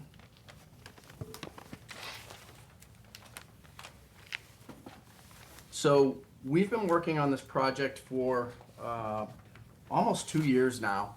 The property owner purchased the property several years ago. The first order of business was getting a septic design to upgrade the failed septic system. This is an extremely challenging property with the resource areas that you see on the plan view. Looking at my screen, you can see Nauset Harbor is to the east. We have, the property is pretty much everything you see that's been cleared to the property line on the south. We have a salt marsh to the south. We have beach, we have dune, we have coastal banks. And just jumping over from a view from the south side, looking north, you can see the challenges that we have with the resource areas and trying to retreat. We have a coastal bank that comes into the property from land subject to coastal storm flowage, which is AE elevation 11. And again, we have the salt marsh to the south, a dunal area and beach to the east. And this is in the Nauset Town Cove estuary. It is not within the Inner Cape Cod ACEC or the Pleasant Bay ACEC, but we are within the Nauset Town Cove estuary and are very aware of impacts to these resource areas. Again, you can see that the 50-foot buffer extends almost to the tree line. And jumping over to the septic plan, the challenge that we started with a different architect on the project, and our trajectory at that point in 2024 was to see if we could pull and reconstruct the existing garage and home as far as possible away from the resource areas. Unfortunately, the areas to retreat to have an extreme topography. We have zoning setbacks that we're challenged up against on the west side, and the septic setbacks that we have for the newly installed sewage disposal system that was installed late last year to replace the failed system for the existing 7 bedrooms that are on the property. In moving this, we went through a full iteration for probably 5-6 months with the former architect to try and build a walkout home up within the available area. And as you can see, within this blackish gray area, those are the constraints with the setbacks to the soil absorption system, to the property line. And what you see here in green is the existing tree line that you see here on the west side. So we've got a fully vegetated, full growth tree line on the west side of the property. And looking at the design and the regrading, we met with John in late 2024. We sat down with the design plans, with the grading, the retaining walls, with the walkout on the water side. It became very evident that there was really no benefit ecologically to try to get further away. We weren't really getting further away. Most of the work was still within the 50-foot buffer to the top of the coastal bank. We're still within the setback to the salt marsh. The cost came in more than twice the budget. So even if we wanted to, and it did make ecological sense, it wasn't within the constraints of the project to actually build it. So the applicant decided to move on to another architect, enter McPhee Associates. We came up with a different strategy, and it's the strategy that you see before you today, which is to work with the new architect, and our goal was to maintain the location of the primary dwelling, make modifications to the primary dwelling, make it flood compliant. As you can see right now, the existing dwelling has a lower level that is all below the flood elevation and the lower level walkout patio. So with the new design, we were focused on making the house flood compliant. The entire lower level will be filled. All of the utilities will be brought up to the upper level, and the house will be made completely flood compliant. The other objective was to remove as much of the impervious coverage as possible and to result in an actual reduction of impervious coverage within not only the buffer zone, but also within the resource area. That paved driveway is within the flood zone. It's on the coastal bank. So it was an objective to remove that coverage, limit the tree removal, and regrading to within the pavement and the lawn areas to make a more coastal resilient and natural landform within what was cut in for the existing driveway to get up to what you see as the proposed garage. Taking advantage of the wrongs that were done in the past on this property with the clearing all the way to the property line and all the way to within the immediate buffer zones to these resource areas. We brought in Wilkinson Ecological to come up with a strategy to remove, Dave Hawk, to double your 3,000 square feet. We've got 6,000 square feet of lawn removal in our application and replacement with native vegetation. We see that this is a great trajectory for this project and are open to hearing more comments from the commission for your thoughts on this. But we see that the benefit of restoring vegetative buffers, corridors, breeding areas, there's just a number of good things that are going to happen with this proposed project. Relocating the driveway to outside, for the most part, for the outside of the buffer. The location for the driveway, we focused on putting the turnaround up in an area that had already been cleared for the septic system that's outside of the buffer, and locating the access drive up through what we see as the best access to get up to that area. The applicant is looking to essentially have a reinforced lawn, and that is essentially, and I think you've probably seen this before, the grass paved pavers. We do a drought tolerant fescue, essentially in a reinforced area of that lawn that would remain in this general area. And that would be for any deliveries, you know, you have a refrigerator or something that you need to bring down to in front of the, to the house.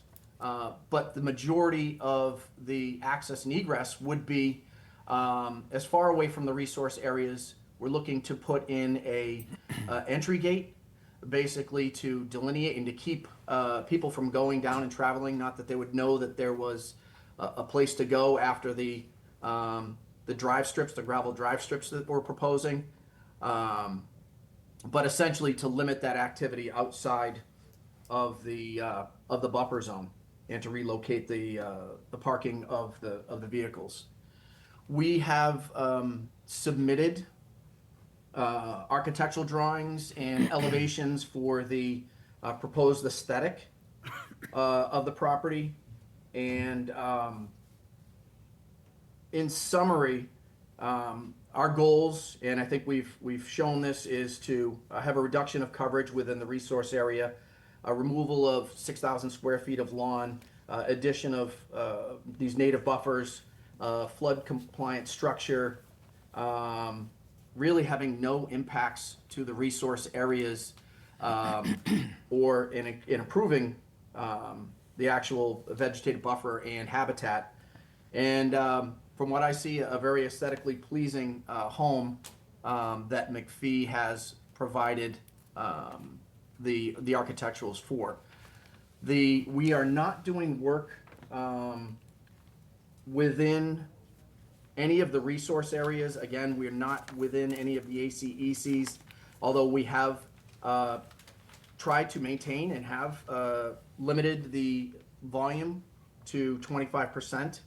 And again, we're not working within any of those resource areas or within an ACEC, in understanding that any expansion has the potential for impacting the adjacent resource areas, but I think we've accommodated that very well with this design. So with that, I'll open it up to any questions. And we have if you'd like Wilkinson, Ian, to go through his mitigation restoration plan, I'd be glad to turn it over to Ian. Yeah, let's hear from Ian. Thank you, Sean. Thank you for showing the restoration plan. Good morning. I hope everybody can hear me loud and clear. We For can. the record, Ian Peach, representing the project from Wilkinson Ecological Design. Sean had a wonderful introduction, so I'll be brief. Our primary goal in looking at the challenges of this site was to really focus on a strong initial move of improving those buffers to the coastal bank facing Nauset Harbor, as you can see, and also, just as critically, that buffer to the salt marsh that you can also see with our over on the other area of our restoration plan. This totals 6,000 square feet, and it's all lawn conversion. The existing conditions allow us to do this lawn conversion completely mechanically. So we would be proposing this diverse mix of native grasses, forbs, and shrubs to really get that multi-size and multi-root matrix in the buffers and get the most in these areas to protect the resources. The existing lawn, like I said, would be mechanically removed. We would then immediately establish any erosion control, biodegradable erosion control, and those 7 native species that we've used in similar context across the Cape to hold the soils and build that living base. Then we're proposing 128 native shrubs and 750 native forbs and grasses.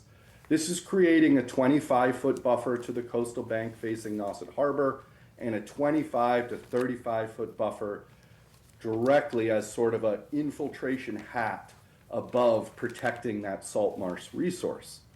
So overall, we believe with our plant selection, the lawn replacement, complete lawn replacement of 6,000 square feet, we're going to improve that functional capacity of the resource areas to provide wildlife habitat, improve that biological plant diversity on site, and definitely that absorption of storm water runoff in 2 critical areas on this site. And then I wanted to also point out, specifically with the salt marsh, we are really keeping an eye on letting salt marshes retreat in our designs now too. So this salt marsh planting design is specifically thinking to the future, not only to protect the resource in this immediate term with this planting design and location, but also into the future, we want to allow that salt marsh to be able to retreat and migrate and give plenty of room for that. So that high marsh moves in, and the species are selected to do that, to go through this successional retreat process. So through these specifically located acts, these buffers, we wanted to bring this for you today, and I'm happy to hear more of the commissioners or answer any further questions. Okay, who wants to go first? Tim, go ahead. Okay, thank you. Thank you for all your detailed information and concern with all the environmental aspects of the property.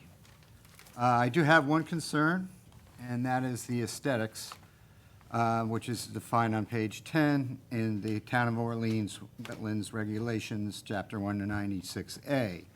I was just wondering how the end project would blend in to the scenery, and I'm speaking about the dwelling itself, to the site and the scenic, the qualities and such, and along with the natural landscape. So that's basically my question. Yes, and if Kendra or Diana would like to discuss this, I brought up, we were able to prepare a rendering. Can you see this on my screen? Yes. So ignore the left side here. It looks like the ocean is behind us, but essentially this is what the aesthetic would be from the water side from Nauset Harbor. So I'll let the architect speak. Kendra Seifert from McPhee Associates. So what we're proposing is all cedar siding, cedar trim to keep it all natural and kind of blend, and then the windows and the doors will be a dark green. There's a stone veneer on the base. It's a flood zone house, so there's lifting up out of the ground a little bit, and then we are adding a stem wall to the construction as well to bring up that foundation a little bit further and protect the home. And then it'll be a natural field stone veneer, which will match the chimney, which is field stone with some bluestone accents at the top. Madam Chair, I got a question. Yeah. Now that I see the rendering, I kind of have an idea of your answer, but have you thought about pilings? I mean, we're at a place that you're one good storm away from being overwashed. I am understanding that you're doing something to the foundation that is making it flood resistant? Well, it is flood compliant, so that there's not much of a foundation. It's, like barely a crawl space, because, it needs to be within 6 to 12 inches of the grade below. We just find better success with a crawl space home versus on pilings. There's added insulation and such underneath that could get wet when it's on pilings.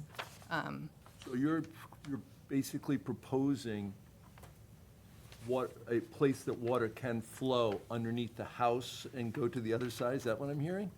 Well, technically it would if it were like the site doesn't really allow it. So we're going to not have any flood vents in and out because it's such a small space of cavity below. Yeah, Kendra, if I could address that. So Sure. to your point, the 100-year flood elevation is elevation 11. If you look at the floor plans, we're 3 feet above that with our design elevation for our floor.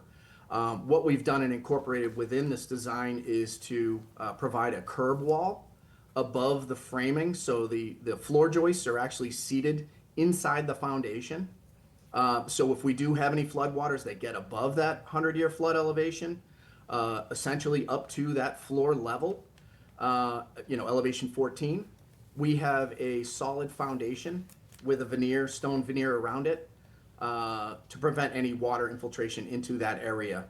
So we're providing an additional, essentially 3 feet of design freeboard on top of the 100-year flood elevation for this design. David? Thank you.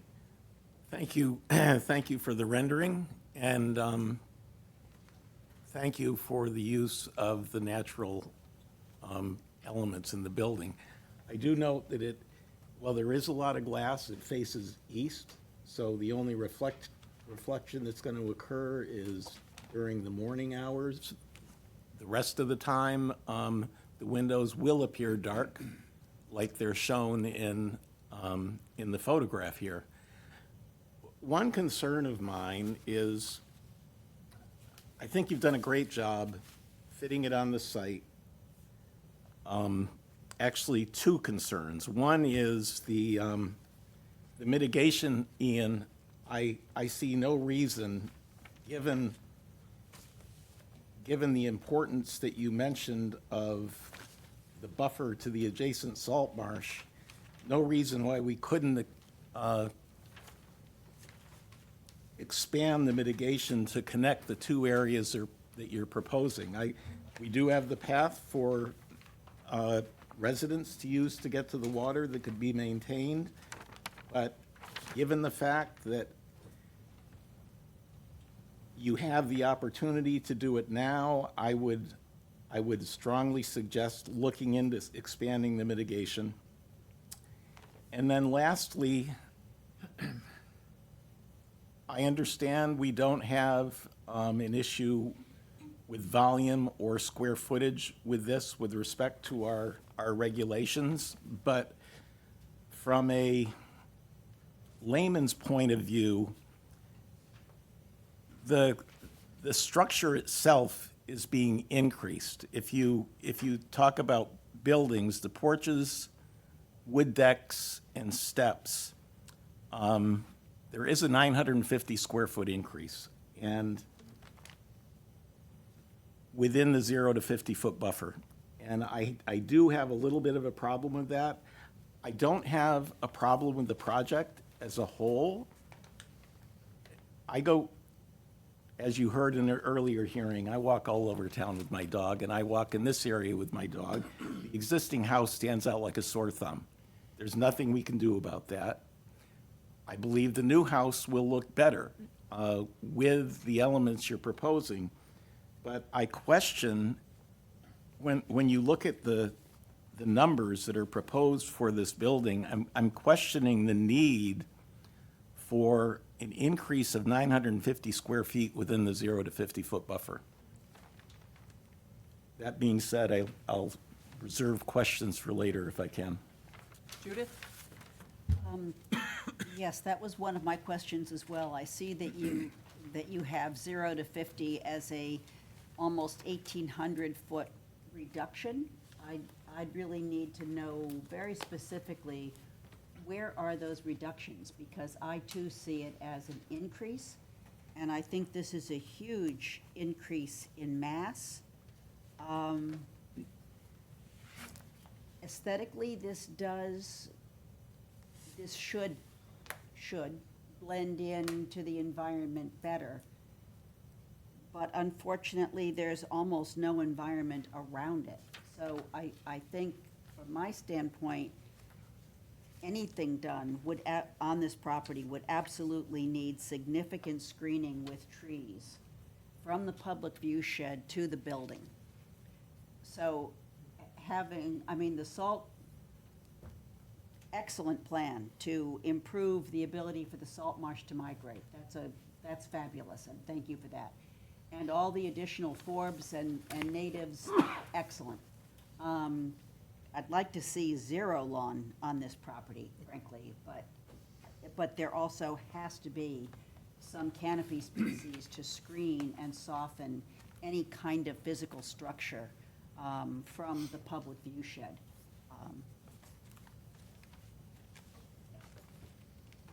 Ginny? I have a curiosity. So on the proposed south elevation, it says that the proposed max ridge height is 25 feet 4 inches. And on the existing, it's 24, I think it's 25.8. 8. Yeah. But you're adding a sill of 3 feet. So how does the ridge line decrease? You just make up the space in the building. It's just, We're forgive very me. pinched. We're pinched vertically. You're Yeah. pinching. Okay. So you're not. We are meeting that flood zone elevation Okay. for the floor. and Okay, then so just- here's my other question, and again, this is a curiosity. So you're keeping the basement, No, No. there is no basement. Calling it a It's a minimal crawl space, inches. are you removing all the concrete? The foundation? Yes. That's not how it reads in the, We're reusing the footprint because the existing foundation is not in great shape. okay, that's fine. Okay. But the reason I'm asking the question is that under the, I think it's under the construction section, if I read it correctly, which I guess I didn't, it says that the basement will stay and it will be filled. So does the structure of the basement, the concrete stay, or does the concrete go? So the existing is concrete block. Do the concrete blocks Yeah, so stay, or do the? It will go because we don't use it nowadays to build a new foundation. Right. It's not sufficient to put a new house on. You're gonna put a new crawl space underneath? Yes. Okay.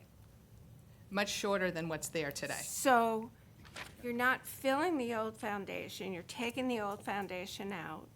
You're then pouring a new crawl space foundation and putting a 3-foot sill on the top of that? That's correct. Yes. So Okay. so the elevation, just to give you an idea, the elevation of the crawl space will be 11.2. Okay, So it is a very minimal crawl space below the framing. okay. Okay, I understand that part. So now to my second, and the house is being raised and rebuilt, yes? Correct. So, same question as in our first hearing today. I would like to see two, well, I guess it wouldn't, would it? wouldn't. No, it wouldn't. Never mind. But no flood vents in the, No flood vents, and that's the other thing. They're not is that- necessary.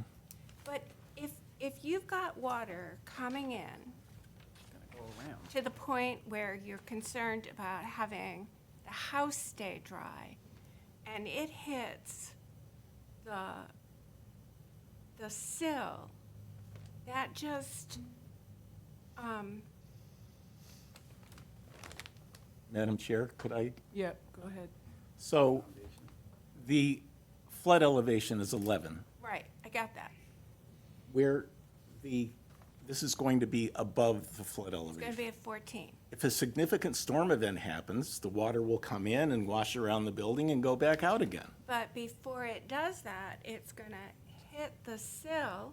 Like, ask Madam Chair how she deals with it. It's life in a flood zone. I mean, Building you- is going to be a secondary revetment. Yes, Is the basically what building is going to she's be a trying to say. secondary. The building is going to be a secondary. is not, no, it is not a revetment. That is Madam 100% Chair. wrong. Yep, go We ahead. ask, maybe we can ask Yeah, why Sean don't we about, ask the Yeah. project? can we ask, because the I flood don't, zone, I don't understand any, how this is. let's get some clarification. Sure. Yeah, I think I understand that your building is, the lowest wood member is going 1 foot above the flood elevation will make the building flood compliant. 2 feet. 2 feet. 3 feet Thanks. to the first floor, Yeah, yes. good for you. I can't follow it, but you guys can.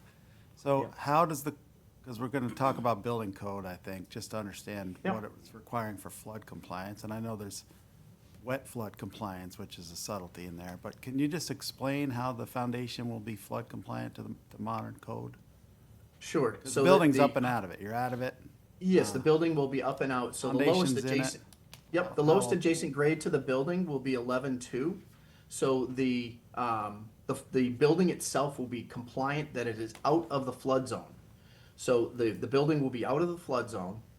And we can provide a cross-section too, just to elaborate through the chair.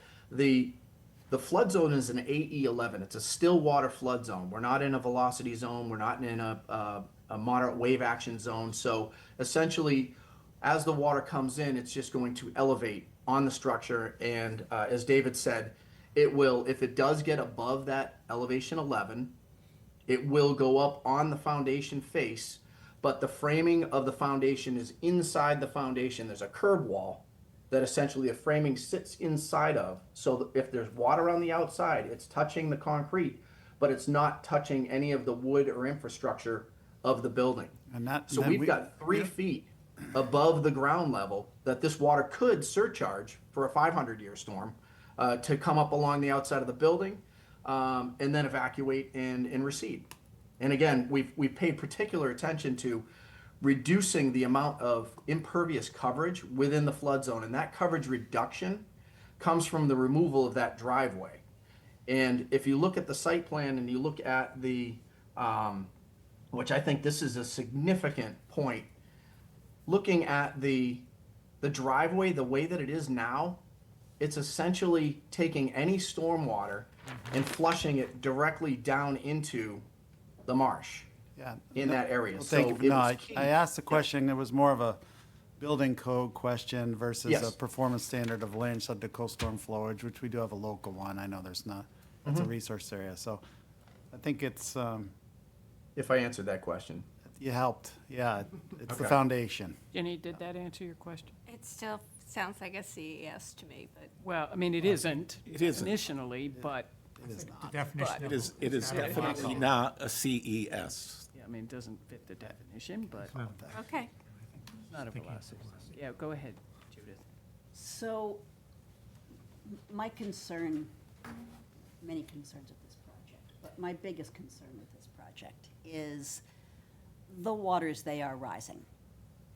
And the answer all over, not only the country, but the world, is retreat, retreat, retreat. This is a new house. What's there is coming down, it's being raised. By any definition within the building codes of Orleans, this is a new house. To put a new house in this location, and then to add to the mass of it is just contrary to everything that we look to do. And I hear the concern about retreating back outside of at least, I get it, you can't go outside the 75, which is what we ask. But even outside the 50, I understand the difficulties in terms of topography.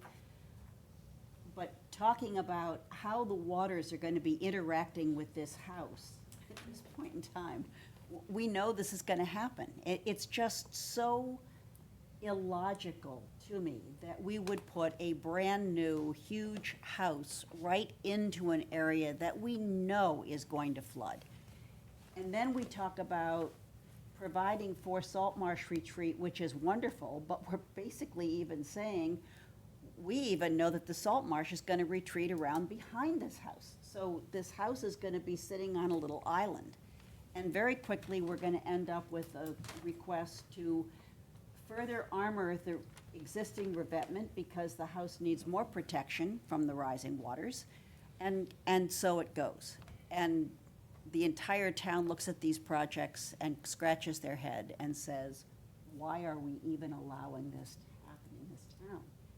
So, yeah, I think we can mitigate and get this project to better blend in with our environment than the existing one does. And we can soften it with trees.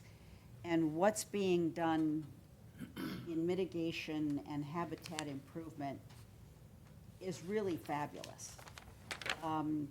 But I'm sitting here frankly trying to figure out how I can possibly make an So, approval for this. so So I'm just, I'm Coming- not saying I won't, I'm just saying this is very troubling. coming back to our regulations, an increase in the 0 and 50 of 950 square feet is just a non-starter for me.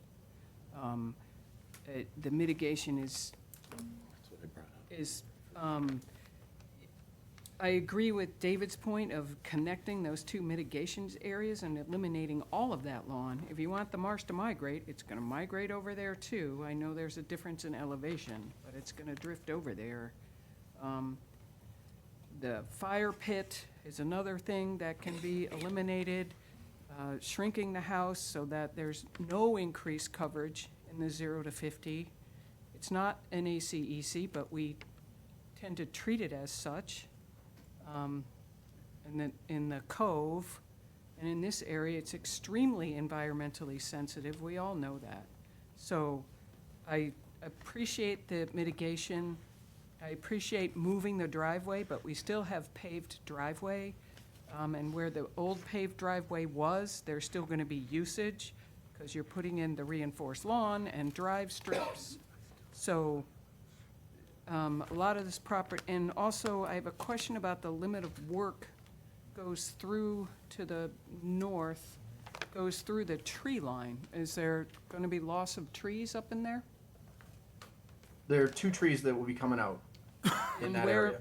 Where are the replacement trees for those? We can absolutely provide replacement trees. Yeah, so we need to have those marked, what trees you're planning on removing. Yeah, and it's the addition of 900 square feet in the 0 to 50 is just, I know it's a really difficult site, but, just make it smaller. Madam Chair? Yeah, let's have Jerry have a chance. Well, I guess my first question is, the 950 square feet, is that the house, or is it the cottage? Well, it says porches, wood decks, Let 'em and in. steps. Let's have Sean answer that. But- Yeah, it's the porch, essentially. Of the house? Yes. And so the cottage is the same square footage and I everything? believe the else? cottage is a little smaller, right, Kendra, than the Yeah, existing footprint of the The garage? footprint of the cottage is smaller, but it has a second floor. The existing is single story. Well, that doesn't, okay. That was one of my first questions. My, Is the I'm sorry, No. just a, is the footprint of the new house smaller or larger than the footprint of the existing house? The It's main- slightly larger.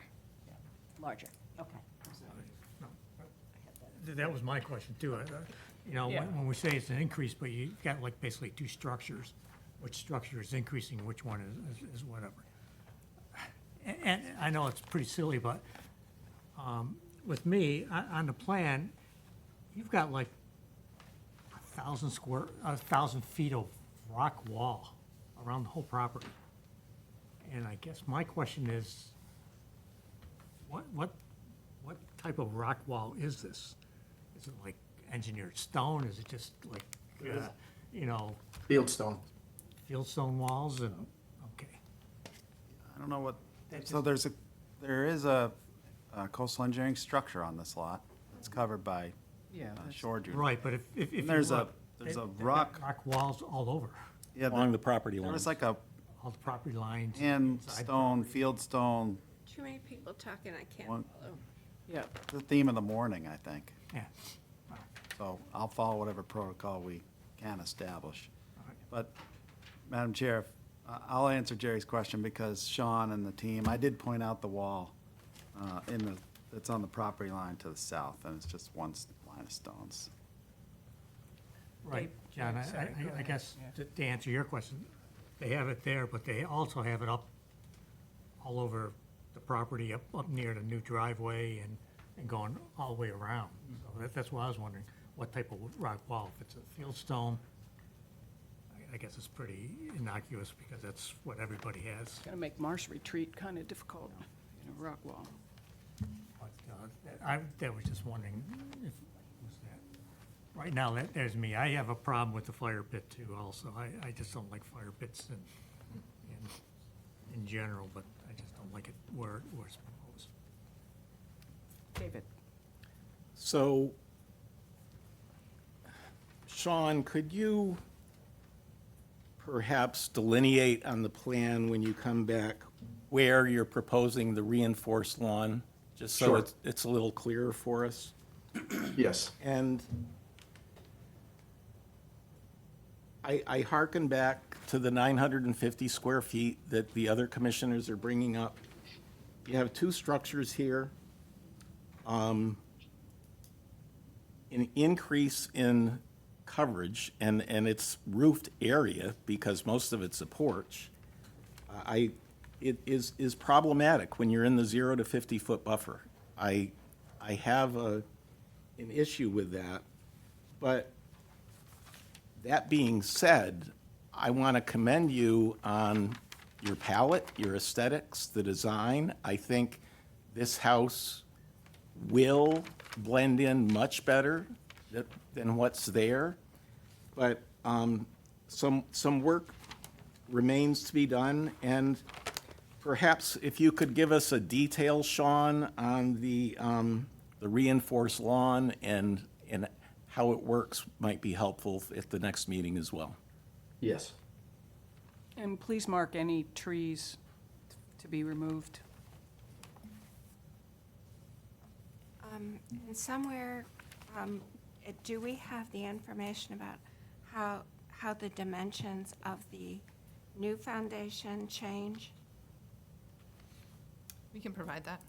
Yep. I'm a little bothered because in the tie and bond filing, it says that the footprint will remain the same. It remains exactly the same on the water side of the home. And then where we're adding that side porch towards the marsh side is over where there's an existing patio that's depressed into the grade. So it's kind of like our trade-off, remove the patio, raise the grade, add that covered That's- porch. Yeah, that Right, well- unfortunately, that's not a trade-off, so Yeah. we need the new dimensions, yeah. Thank So it's not the same footprint. It's an enlarged footprint. We need to know that. And I think you should also know that that's going to be a non-starter, at least for me, to enlarge a footprint of a house in the 0 to 50. Madam Chair, can I just, Yeah. I just keep getting bad feeling about this, period. Pilings is how I started. Kendra or Sean, is there any way we're not going to the west, going up to the far end of the lot? You said you tried to get us, yeah, you tried to get but septic, move it, figure out, so is there? Yeah. Go ahead, tied in. We explored, let me just share my screen again. We explored that extensively with a number of iterations. And with the grading slopes up, and I don't know if you had a chance to walk that area, but it slopes up significantly to the point where you're either filling, you can see one side of the house would be elevation 21, and the lower elevations would be closer to have a walkout, would be elevation 12. So you're not getting your house any higher, you're actually getting lower than where we are with that design. You're clearing out just about every tree that's remaining on the property to push it back. And you can see the topography on the screen of how severe the topography is Sorry, going up. your sharing isn't showing, and we can Gotcha. see it on our plan. Yeah, so essentially, you're either putting in a number of very large walls to transition from the higher grade to the lower grade. So now you've got vertical barriers for wildlife movement back in that area. We looked at so many different perspectives and options to do this, and there just isn't a lot of room. And when we come back with that, you would say, look, you've got all this area in the 0 to 50 that's still there. You've got an increase. We looked at so many different options with that.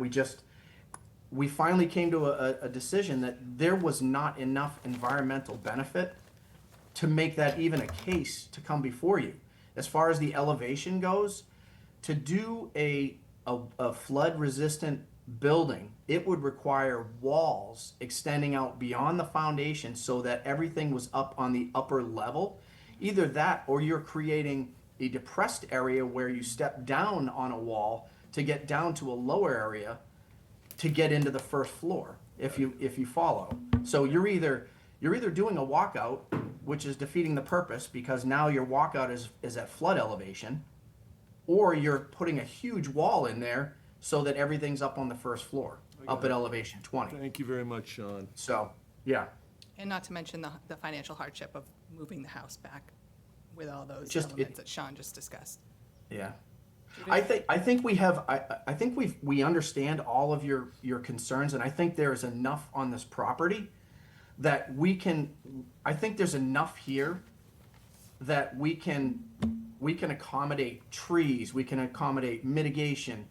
If we're doing all of that, the livable space, it's not going to have any impact on the resource area. We can also look to make this more flood resistant with elevation, where we don't have a lower level on this, I think that we can come back with something that would be extremely beneficial for the commission and for the environment and for the aesthetic, with essentially all this lawn area that you're seeing adjacent to these resource areas. And we have to go back and speak with the client, but I think, you know, they really want to upgrade this in one way, shape, or form, and they want to use it for a very, very long time and passing it down through generations. So they have concerns about coastal resiliency, and we'd love to make this more coastal resilient, but we know that we have to give up more than we're giving up to do this.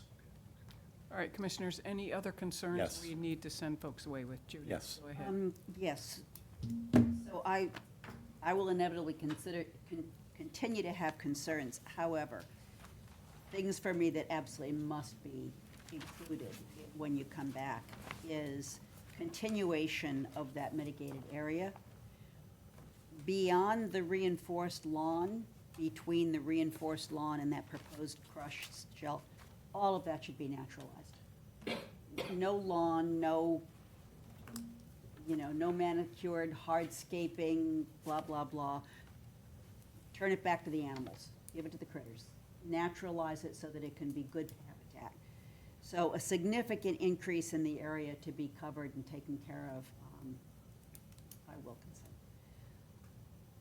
The reinforced lawn, I'm guessing, is gonna be planted pavers, which is, fine. it's That- it's I mean, that- fescue. Yeah, that works. That's good. What is the existing total number of bedrooms now, and what is the new? 7 and 7. 7 and 7? This Yeah, they're the same. says 4 and 2. Do you have 4 and 2 on your? I have 4 and 2 on my plan. No? Including the cottage. The cottage is 2. It says 2-story, 4-bedroom dwelling. Proposed 2-story, 4-bedroom dwelling. Proposed 2-story, 2-bedroom cottage. That's what it Then- says. So going from 7 to 6 is good, 7 to 6. It is 7 to 6. Sorry. You're right. and you're going 7 to 6. I'm confused what we had to do with the existing to modify the interiors Yeah, the existing home to is. adapt, Okay, so, so, yep. so that again is it's a good start, but shrink down that footprint. Again, we're right on the coastal bank within the 50. David?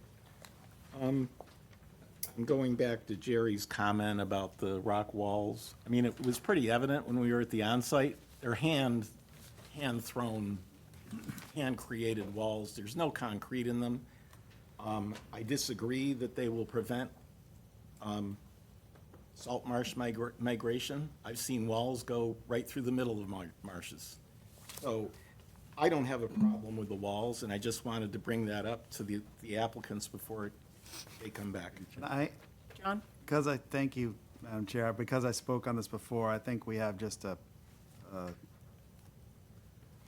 comical error here. It says rock wall on your limit of work icon, and then your limit of work icon, which, could be mistaken for a rock, meanders all around the site, and I'm not sure if that's what Jerry was looking at. Yeah, we Yeah, don't know what's there what. are no proposed walls in this project. Okay. Okay. Is that what Other- you're looking I'm at? sorry, that- other than the that boulders hay that are bale placed to limit the of west work, of the- those squares? Is that what you're- Yeah, I saw it All as right, limited that's what he was work. looking at, so because there's not a wall that goes around everything. There is one on the marsh side beyond the driveway, but. I know, yeah, so maybe fix the labeling on that, that'd be helpful. Yes. Sorry, Jerry. Drucy? Drucy. I'm a little confused as far as the 950 square feet additional, as far as where the commission stands now with it.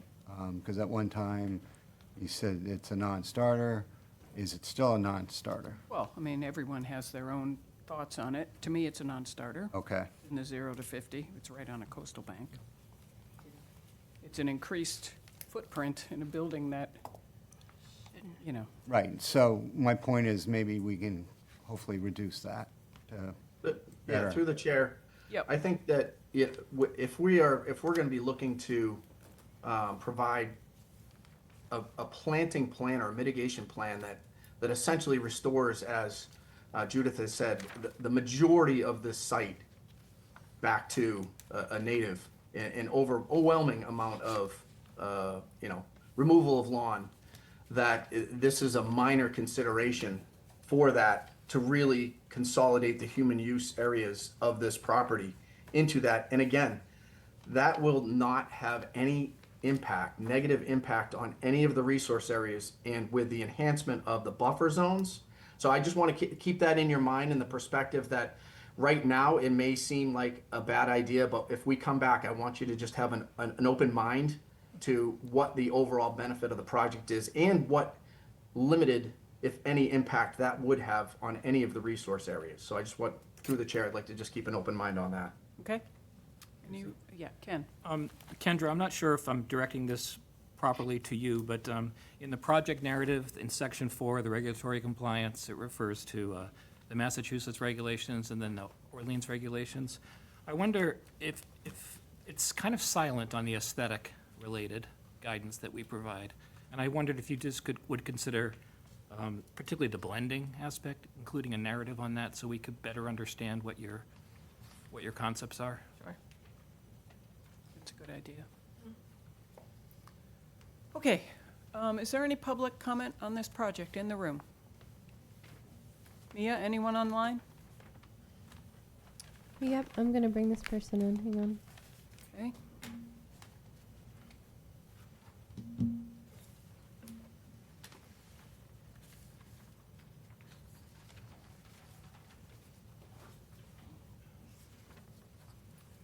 Jamie,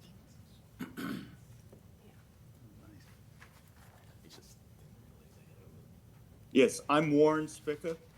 Hello? Yep, we can hear you, thank you. Okay, and my wife Elizabeth is with me. We are abutters. We own 24 Uncle Mark's Way, which includes the salt marsh you have been discussing. We also own 353 Tonsett Road, which is a mirror image of 355A. We acquired a right-of-way that goes from Tonsett Road to the water and to the beach. It's a 12-foot wide right-of-way that goes along the border of the properties 355A and 353 Tonsett, which is ours, and goes through the lawn and is shown on your drawings of 355. Our main concerns with this project are we utilize this right-of-way on a daily basis to access the beach. We use it, our children use it, our grandchildren use it, and our great-grandchildren use it. Previous to our purchasing 353 Tonsett, our only access to the beach was through the salt marsh. We now no longer do that, so the salt marsh has been left in virgin territory for the last 10 or 12 years, ever since our purchase. We utilize the full 12 feet of the right-of-way because we often do take vehicles down to access our boats, our kayaks, etc., to the water. So our concerns are that we want continuous access to the water with our right-of-way, and we would like the right-of-way preserved at the 12-foot width. This runs counter to some of your discussion. We would ask that some thought be giving to maintaining our 12-foot right-of-way, and we're really not too sure on how that can legally be changed. Don't know. As I said, we utilize, outside of that, we have numerous questions about the right-of-way. The proposed gate operation, what is it? What's its width? How do we access our right-of-way through the gate? Will vehicles be able to pass through the gate? Our Jeep has four-wheel drive and we use it. Will not to go onto the beach, but to bring material and beach paraphernalia for our kids down. To take our kayaks down, etc. We want to know if we would continue to have beach access during construction. How wide is the proposed path through the redemption area we would ask that, we would question whether, as I said, whether the full 12 feet can be maintained by moving the northern vegetation about 8 feet to the north. As I say, we utilize the right-of-way for our beach activities. And my wife has a question, is how do we get through the sedimentation barriers to the beach once construction starts? I'm sure we'll think of additional issues as time progresses. The second, obviously, is we're always concerned with water runoff to our property and to the marsh. We're concerned about a couple things. One is the drawings show that the Tonsett driveway will be paved, at least partially paved. And we're not sure if that's the top part or the part that leads to the gate from the drawing. Also, the section of driveway from the parking area that feeds into the Tonsett driveway is to be paved. We have experience, because of the severe elevation, that runoff from cloudbursts or storms, sudden thunderstorms, can cause water flow that's uncontrollable. We have a similar situation in our home on 24 Uncle Mark's Way. We have a couple 100-foot driveway, and we tore the pavement up and replaced it with bluestone because we had floods several times when the water rushed down that driveway into our basement and caused some flooding. So as I said, our concerns are basically we'd like to maintain our 12-foot right-of-way and we use and access to the beach. And we're also concerned with the areas of driveway that are going to be paved because we do feel they present a potential hazard of flooding either to our property and or our marsh. Thank you. Okay, thank you. So we're going to need to know on these plans. Right now, it's listed as a proposed mown footpath. We need to know what the legal easement is and what your proposal is for having that on your plans. Yeah, if I may, Madam Chair, there is a legal right-of-way for not just one of the Spica properties, but also some other properties in the neighborhood. So, you know, we'd like to obviously minimize, we have to keep that use open. We have to permit that use. Sure. So we'll address all that. In terms of the plans, we just need to Yeah, know we'll how look at big it whether, is. we'll look at whether, Does easement include vehicles? I don't believe it does. And I'll go back and look at it We and. need to know. That's going to Yeah. be a huge issue. And I'm not sure, again, I don't want to get ahead of us on that one issue, but when I went down and looked at the site, I'm not sure why there's a need to have vehicular access down over that area, because, you know, once you get to the path, obviously you're walking down, so, but we're not, if I may. Yeah, so make it- let's if I may not get in continue. a, I don't want to get in a just conversation. wanna say- Excuse me, sir, I don't want to get in a conversation back and forth. You can take that offline.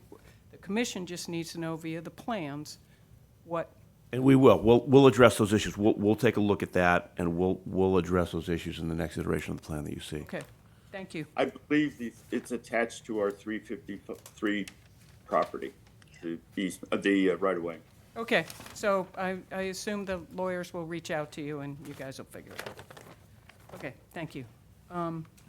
When do you want to continue to? The next hearing's 2/3. I'm not sure that's going to be enough time for reducing the 950s. That's a very busy day. Yeah. Square feet. Yeah. more time. 217 would be the one after that? Sean, do you think that's a good one? 17th. Okay. You Okay. can always ask for a further continuation. Okay.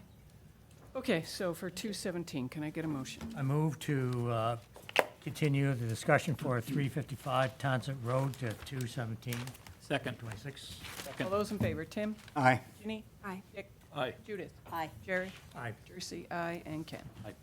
Thank you all. Thank you all. Thank you. Okay, our next order of business, amended order of conditions. Greg and Carol Wilson, 9 Nauset Road, by Ryder and Wilcox, map 22, parcel 58. DEP number 54-2667, the proposed amendment to allow construction of a detached garage. Work will occur within the 100-foot buffer zone to the top of a coastal bank. Madam Chair, I'm recusing myself from this application. Thank you, David.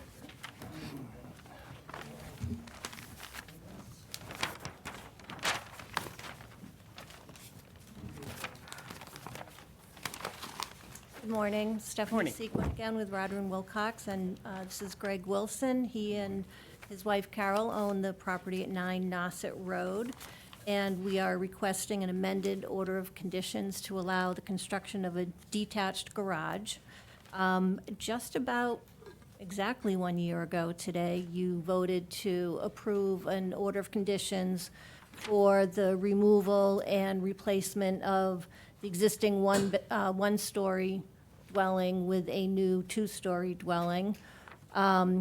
There was it's essentially in the same footprint. I believe there was a slight increase of approximately 160 square feet in the size of the building.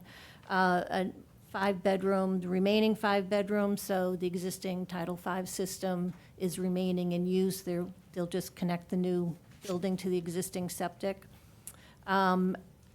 That order of conditions required, as mitigation for the additional square footage, an area of approximately 490 square feet of existing lawn to be planted with bayberry and beach plum, and also 3 tupelo trees to be planted near the isolated wetland. What's being proposed now, in addition to that, is a new detached 2-car garage, 2 stories. Will have a small wing on the side that will include a half bath, and there will be storage above and below the garage. It's positioned approximately 57 feet from the top of the coastal bank. We are just at the 25-foot minimum setback from the front property line, so that's preventing the building from going any further from the top of the coastal bank. There will be, because we have we're proposing a half bath in the structure. I'm showing a proposed building sewer, a pipe from the new garage into the existing septic tank, and also a proposed water service that will come in from the road layout and provide the water to the new garage. It's been staked out, the proposed garage and the limit of work. For the most part, the structure and the limit of work is within existing open lawn, although there are 2 significant cedar trees that are, the one closest to the road will definitely have to be removed in order to construct this. The other cedar that is sort of behind that and further from the road, Mr. Wilson is working with his contractor and has made some inquiries as to whether that could possibly be saved, and he certainly will do what he can to make sure that that second cedar can remain. But in any event, we are proposing 3 river birch to be planted along the southerly property line as mitigation for the 1 or possibly 2 cedars that may be removed. I think that's it as far. We will reconfigure the existing driveway slightly just to provide access to the new garage doors. The cedars that are in the center of that, the circular driveway, are going to remain. There's not going to be any removal of those cedars. So I think that's it. I do want to pass it over to Greg, who I was not involved in the project a year ago. He's obviously wants to describe, you may have already heard this, some of the previous work that he and his wife have done on the property as far as, providing more habitat on the site. And hopefully you'll take that into consideration as part of the decision of this amended order. Thanks. Go ahead. Good morning, Madam Chair, Commissioners. You do so many of these, I doubt you remember the last time I was fortunate enough to be in front of you.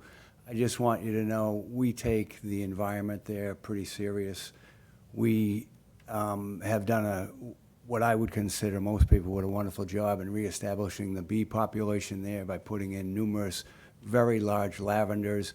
We added a 60 by 8 to 10 foot wide strip of native flowers. Our bird population has come back really strong. We sit there on the porch and just kind of take it all in. Pretty much every day we're there. Removing one of these cedar trees is not something that I'm really excited about, as well as you all probably would be. We tried to shift this garage and many different iterations and whatnot, and couldn't figure out a way to get that. I have had lengthy conversations with the contractor about what I will call the easterly cedar. I don't know if you remember when you were out there, or if you even were able to take notice. Both of those cedars are bare on the inside, thus being the roots don't migrate to that center quite as much. We actually had 13 different contractors coming in to see about moving those. The best of those were Bartlett and Johnson. 11 of them said it couldn't be done. Bartlett was at a 30% rate, and Johnson said, I think I'd stand a 50% chance at moving them, but I don't want to do it because if it doesn't work, it would kind of tarnish my reputation. And that would have been, it was somewhere in the neighborhood of $15,000 a tree. Not that we have a ton of money, but environment is important to us. As you know, by looking at the original time we were in front of you, we were perfectly fine with that mitigation. We actually added a cupola. John only thought that maybe we needed 2. I suggested we would do 3. And as a note, it's not just those 3 cupola, it's I don't know exactly what it'll end up be, but the 6-foot swath from one side of the property, the other that we're not going to mow, but maybe twice a year, I can't remember, and maybe we won't even mow it. Additionally, those 3 river birch that we're proposing putting on will be what I would call significant. On the plans, it shows 2-inch. They'll be 4 to 6 inch with 4 to 5 stem clusters in the range of 25 feet.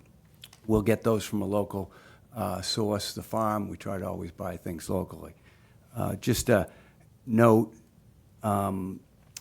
the existing house is 2 stories. You wouldn't know that because you weren't in part of the original. And the noted, Stephanie noted cedars in the, that inside of that circle, they're Lelands. And I just didn't want to misrepresent anything at all. Happy to field any questions, either one of us. Appreciate your time. Okay, Commissioners, the first question on the table is whether we agree that this is an appropriate ask for an amended order versus requiring a new order. Can I get head nods whether we think that is appropriate or not? So I guess for me, it's kind of a tough question because under any kind of filing, I just don't see a new structure in the 50 to 75. I mean, we ask new structures remain outside of the 75, and I understand that this is a tough lot. But, you know, not all properties end up needing a garage. And I think this is one that it just does not need additional structure. So as to whether it's a new NOI, I would hate to chase a homeowner to file an NOI only to have them come in with that additional expense and effort and have me say, no. My response is going to be, this is just not appropriate to this location, no matter how it's filed. I don't, Other folks have thoughts on whether this is an appropriate amendment? I think it's a lot of work and a lot of coverage for an amended order. John, do you have, Yeah. want to weigh in on this? In terms of amended versus not appropriate? Yeah, well, I mean, there's, Judith kind of touched on it. The filing type, you know, single-family home type, well, Christina's not here, type 1 project filing, however we did it. You could probably make a pretty good argument that add a garage is appropriate under that filing type. But I think then you have to make another finding on the actual project or the request to amend. Yeah, I'm just trying to get through the first part. Yeah. Start arguing about the second part. I think there's enough there for you to argue about the second part, but I think Judith is trying to fast forward and not give, just because you might agree that it's appropriate to consider under the policy statement for amendments, doesn't imply that you're in favor of the project yet, I guess. That's No. a fine position to be in. Yeah. So you can head nod and then go to the second position, discuss the merits of the project, I guess. I mean, I'm okay with making an amendment. Just, as John said, often people add a garage and it's an amendment to an existing order. And then we can talk about the actual. okay, I'm good with that. People good with that? I agree with that. Okay. All right, now, let's talk about the garage. Judith? I sort of said it already. Want me to jump in? Yeah. Sure. Go ahead, Dick. I find it, well, let me first ask, what's the height of it? I have it somewhere, it says 25 plus, It is 25 feet from grade to ridge. from grade to ridge. Okay. No, it doesn't have a full basement, it's a slab, correct? It does have full basement beneath. It does have full basement, where did I miss that memo? Okay. Yeah, I thought, and there's going to be storage above. and there's storage above, so your storage above also? Yes, sir. Yeah, I'm just having, Madam Chair, my writing of 2 days ago, I want to be very direct on this one. The proposed garage at 700 square feet with a ridge elevation. It's not a modest accessory structure. It's a second building with a massing of a residency, so that I also am pained to see it on that corner, that 90-degree turn on Nauset Road, overlooking the Atlantic Ocean, one of the few direct views that we, even use it regular, whether correct or not, in the public on a private road, but moving towards Callahan's, it's an awesome view that is going to be taken away by a big structure, a barn, or less. I do add a caveat that think about going to a traditional, early 1900, 16-foot ridge. Something that's lower, something that allows a little more view of that. You're taking away, I'm sorry to say, but in my opinion, a public view that's been there for centuries. Other commissioner, oh, yeah. Is it okay to address that? Yep, go ahead. Two things. You sound like you're familiar with Nauset Road. When you come down Nauset Road, where this structure is, before we put this up, hopefully, there is a massive set of 5 or 6 Lelands, and the amount of space that you can see from either direction when you drive by there is non-existent. You don't see the ocean. It just doesn't, it's not line of sight. And I agree with you, taking away views isn't a great thing, but I would ask you, if we get to the next phase of this, to drive down there in your car and look at it, because it's just not really an accurate description of what you would or wouldn't see. In fact, you may actually get a better view because those cedars are fairly tall, and they're taller than the structure. So I don't know if that Thank you. makes I any shall look, difference. you know, Yeah. without a doubt. I mean, if you stopped and you walked into the driveway, and kind of moved around a little bit, you might see it. And then the other comment about the size of Miss Bruce's comment about the size of the garage, whatever you want to call it. I just want to bring to your attention, and I know you're not the zoning people, but when we went through the zoning people, the zoning board chair actually said to us that they were quite happy with the size of the structure, and in most other people buying this property would try to have doubled the size of the footprint. We never had that thought. We didn't want to. When Polhamus called us and said, we'd like to design your next house, and we think we can get you a 6,500 square foot house, it wasn't in our line of sight. We didn't want to deal with that. So I would just ask you to, keep that in the back of your mind, that this is not a McMansion. This isn't one of those structures down further on the height that is taking over the whole place. So, thank you. Yeah, so we're working with different regulations. I understand that. And the 50-foot buffer zone is a protected zone for us, and putting a new structure in it and adding a lavatory, which I'm not sure, a half bath, which I'm not sure is necessary for a place that has cars and storage.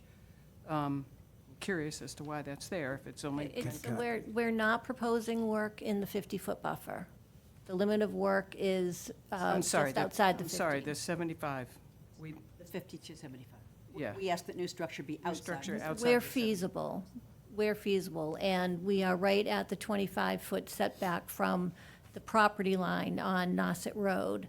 So there's very little space outside of the 75 and outside of the 25-foot setback from the So road our first layout. rule is, don't put anything there. So, then we move on to things like mitigation. But the first rule is, you don't put anything in the 75. So that's what we follow. And again, I'm curious why there's a half bath proposed. To me, that's a red flag that someday that storage area is a bedroom and someone's living there, and that's a usage and everything else that we don't like. I can address that if you'd like. I have two, not that this is your issue, I have two older vehicles, 1963 and 1970 Scouts. I spend an inordinate amount of time working on them, and a lot of times at night, going back and forth from the house to this and washing your hands and going in the house when you got grease every place, is the reason for that. All right, someone else. Tim?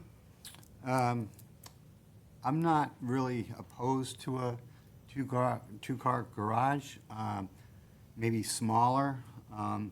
I do sort of have an issue. I don't see why a two-car garage would have to have two dormers, front and rear, with windows. Maybe it's just aesthetics for you. It is. But I would, to me, that just screams a ALU down the road. An additional living unit. But like I said, I'm not opposed to a smaller two-car garage. Can I address the dormers? Sure. Thank you.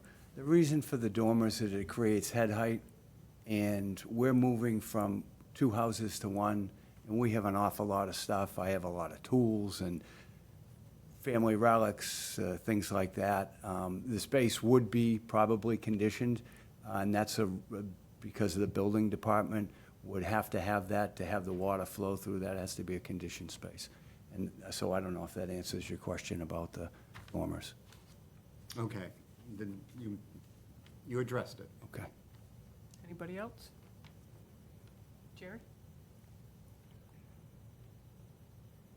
I've sat on the, commission here for a little while, and what kind of irritates me is the drip, drip, drip. Now, as was pointed out, it was less than a year ago, we went round and round about you doing the proposed dwelling. We're worried about the visual from, you know, the east side of the beach and all that. And then less than a year later, you want a garage? That, to me, that's a drip. You knew you wanted a garage anyways. To me, it just is, well, we'll sneak the house in, and then we'll get the garage in, and I don't know what will come next, the ADU probably. I am really, I know we cannot stop that, but it's the, and that's what irritates me. It is, you know, between the 75 and the 50, it's a considerable structure. And for me, that bothered me a lot. The loss of, basically, it's two-seaters. You can talk all you want about, well, we're going to try to save one-seater. I have not seen in the years I've sat on the commission anybody save a tree like that. They're gone. Those cedars are gone, and so, and to me, they were really nice. And again, that's a visual from the beach. You will see the back of this garage. So I just don't agree with you know, having a lavatory in there, having it between the 75 and 50. So I can't vote for the amendment. I just apologize for that, but I can't. Can I address those, please? Sure. Yep. In relationship to the visual, if you go stand on the beach, you can't see our house. There's only one point that you can see our house. I don't know if you're familiar with the path that rises up over the beach and down towards the Bernard's family house.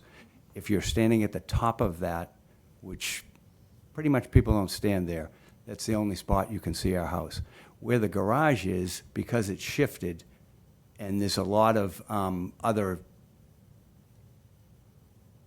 impedance in terms of trees and things down in that federal land, you probably can only see the very top of it. In relationship to the drip comment, there was no drip involved with this. The reason why we're asking to incorporate a garage is we've decided to sell our main property and move here. When we were just going to redo the house and raise it and put a new house in, we had no thought that we were going to live here and it'd be our forever home. Because we want this to be our forever home, we need more space, especially for accommodating those two vehicles.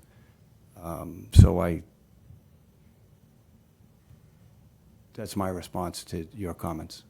Commissioners, any other comments, questions? Jenny?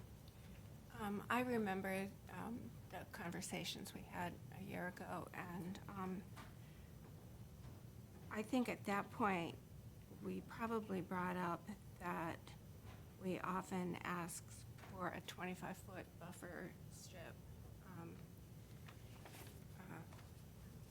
And my memory is that we got some pushback, which is why it's 6,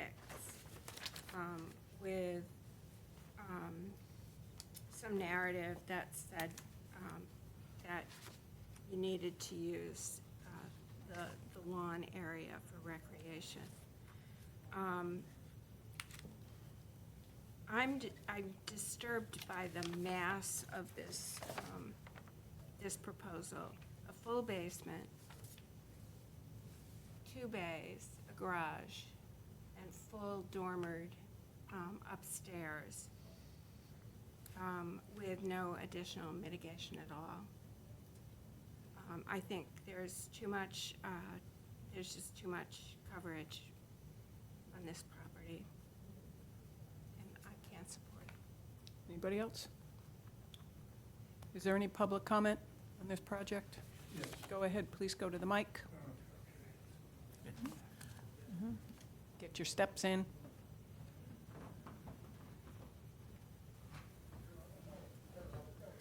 Kingsley Nelson, 14 Nauset Road. I can't talk about your concerns about the mass or the size of the garage, but if I look out at the ocean and diagonally to the right, 45 degrees to the right, I might possibly see that garage. But from my perspective, visually, that should not be an issue for you. I can't comment on, the things for which you're supposed to be the experts about the mass and the size. Frankly, I don't understand your concern, but, I mean, if it's there, it's there. If it isn't there, it isn't there. But we're totally supportive of their efforts to do this, and it is not going to be a concern. If you're coming in Nauset Road, there's almost a 90-degree bend right there. The garage is not even straight ahead. It's going to be slightly to the right of that. So people driving down the road, and believe me, in the winter, there's maybe 2 cars a day go down there. Although we would love to have none go down there trying to get to the beach, but in the summer, it picks up a little bit. But you're not going to see it even from there, because if the Lelands are going to stay where they are in the circle, you can't see it. And I would have to turn around and look and say, oh, there it is. I mean, I don't think it's going to bother anybody.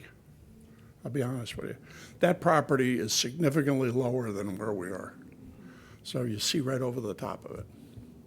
Okay, thank you. Thank you, sir. Any other public comment in the room? Online, Mia? No hands raised. Okay. Can I get a motion to close the public hearing? I move to close public hearing for 9 Nauset Road. Second. All those in favor, Tim? Aye. Any? No. Yes, sorry. Aye. Judy? Aye. Judith? Jerry? Aye. Trucy? Aye. Ken? Aye. And a motion on the project. Well, So could we, I know you closed the hearing. I don't, you did so before asking if there's going to be any iteration of a continuance. I guess there's one question here. Yep. And Stephanie was, I was about to, yes, ask if we could request a you continuance could vote to reopen it, I guess. Okay, yeah, sorry about that.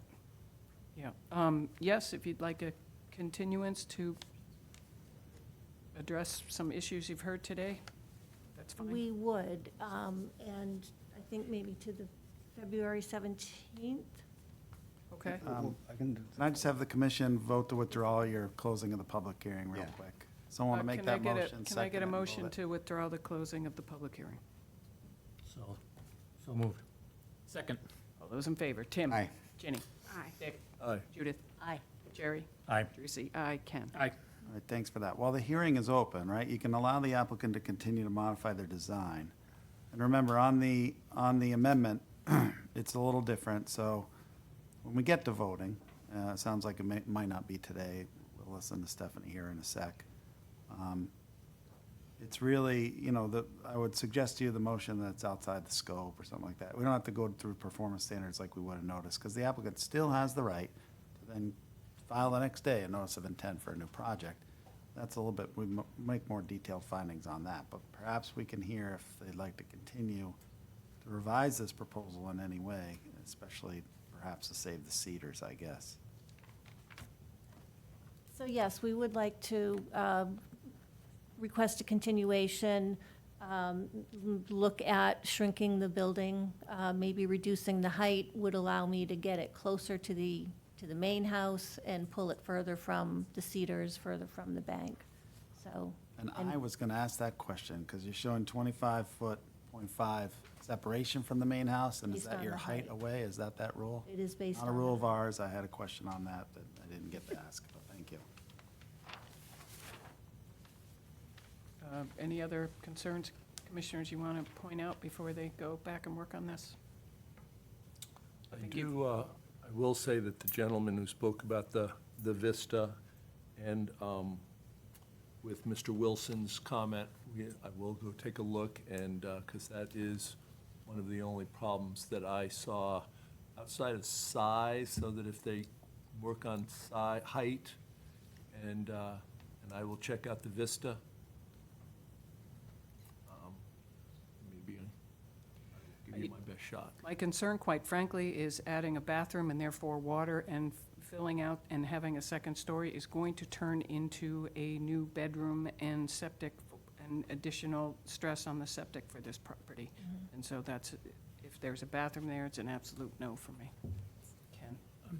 Stephanie, Craig, the cupola, are you planning on? No, that got put in as, by the um, I had to ask. no, we don't want a cupola, Someone we had don't to like do it. cupolas. Nothing against anybody that has one. There is no cupola. You've done your homework now.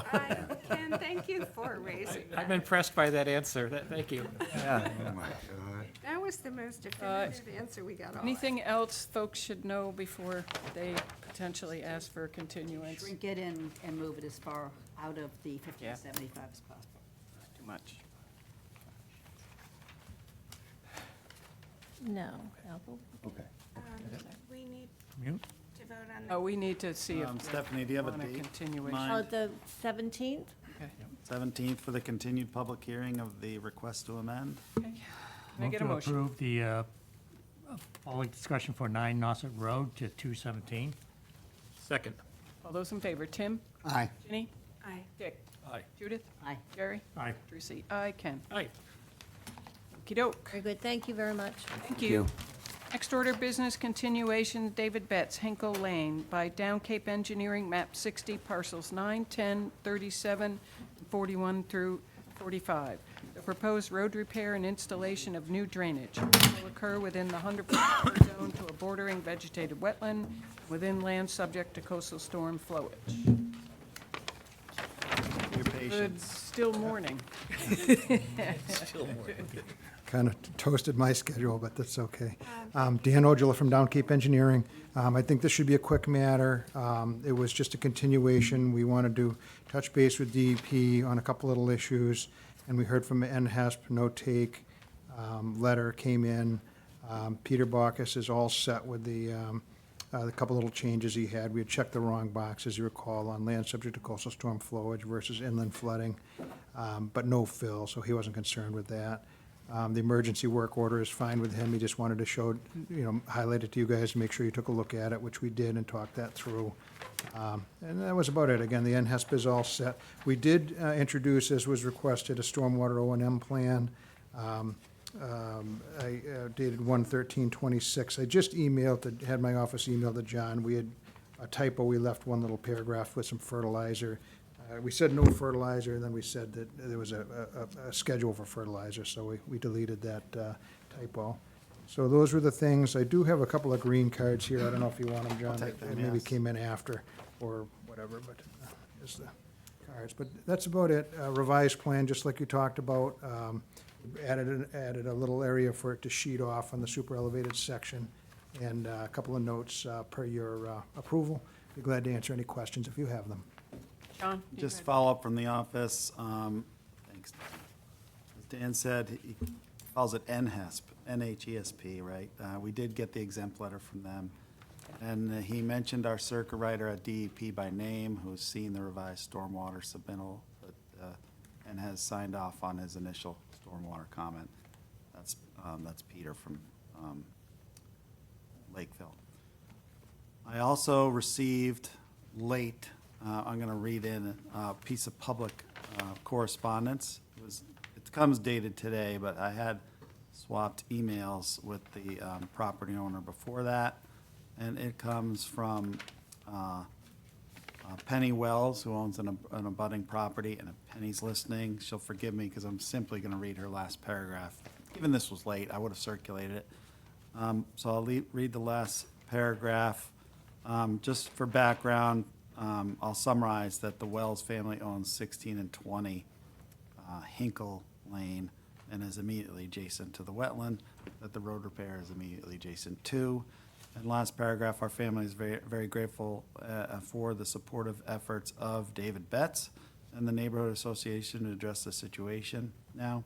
We know this has been not an easy process, which is one of the reasons it has taken so long, but the commitment of our neighbors to the health of the pond has always been clear. We also appreciate the concern and thoughtfulness of the members of the Conservation Commission who have voiced opinions while reviewing the proposal. We are happy to support this work however we can. Penny Wells. Lastly, I'll just say, while you are teed up for action today, if you do act, remember that at the initial hearing, we discussed requiring a pre-construction meeting before any construction take place to describe the subtle effort of removing some of the silt and fines that have run towards the wetland edge that are also inside the limit of work and was easily handled that way. Okay.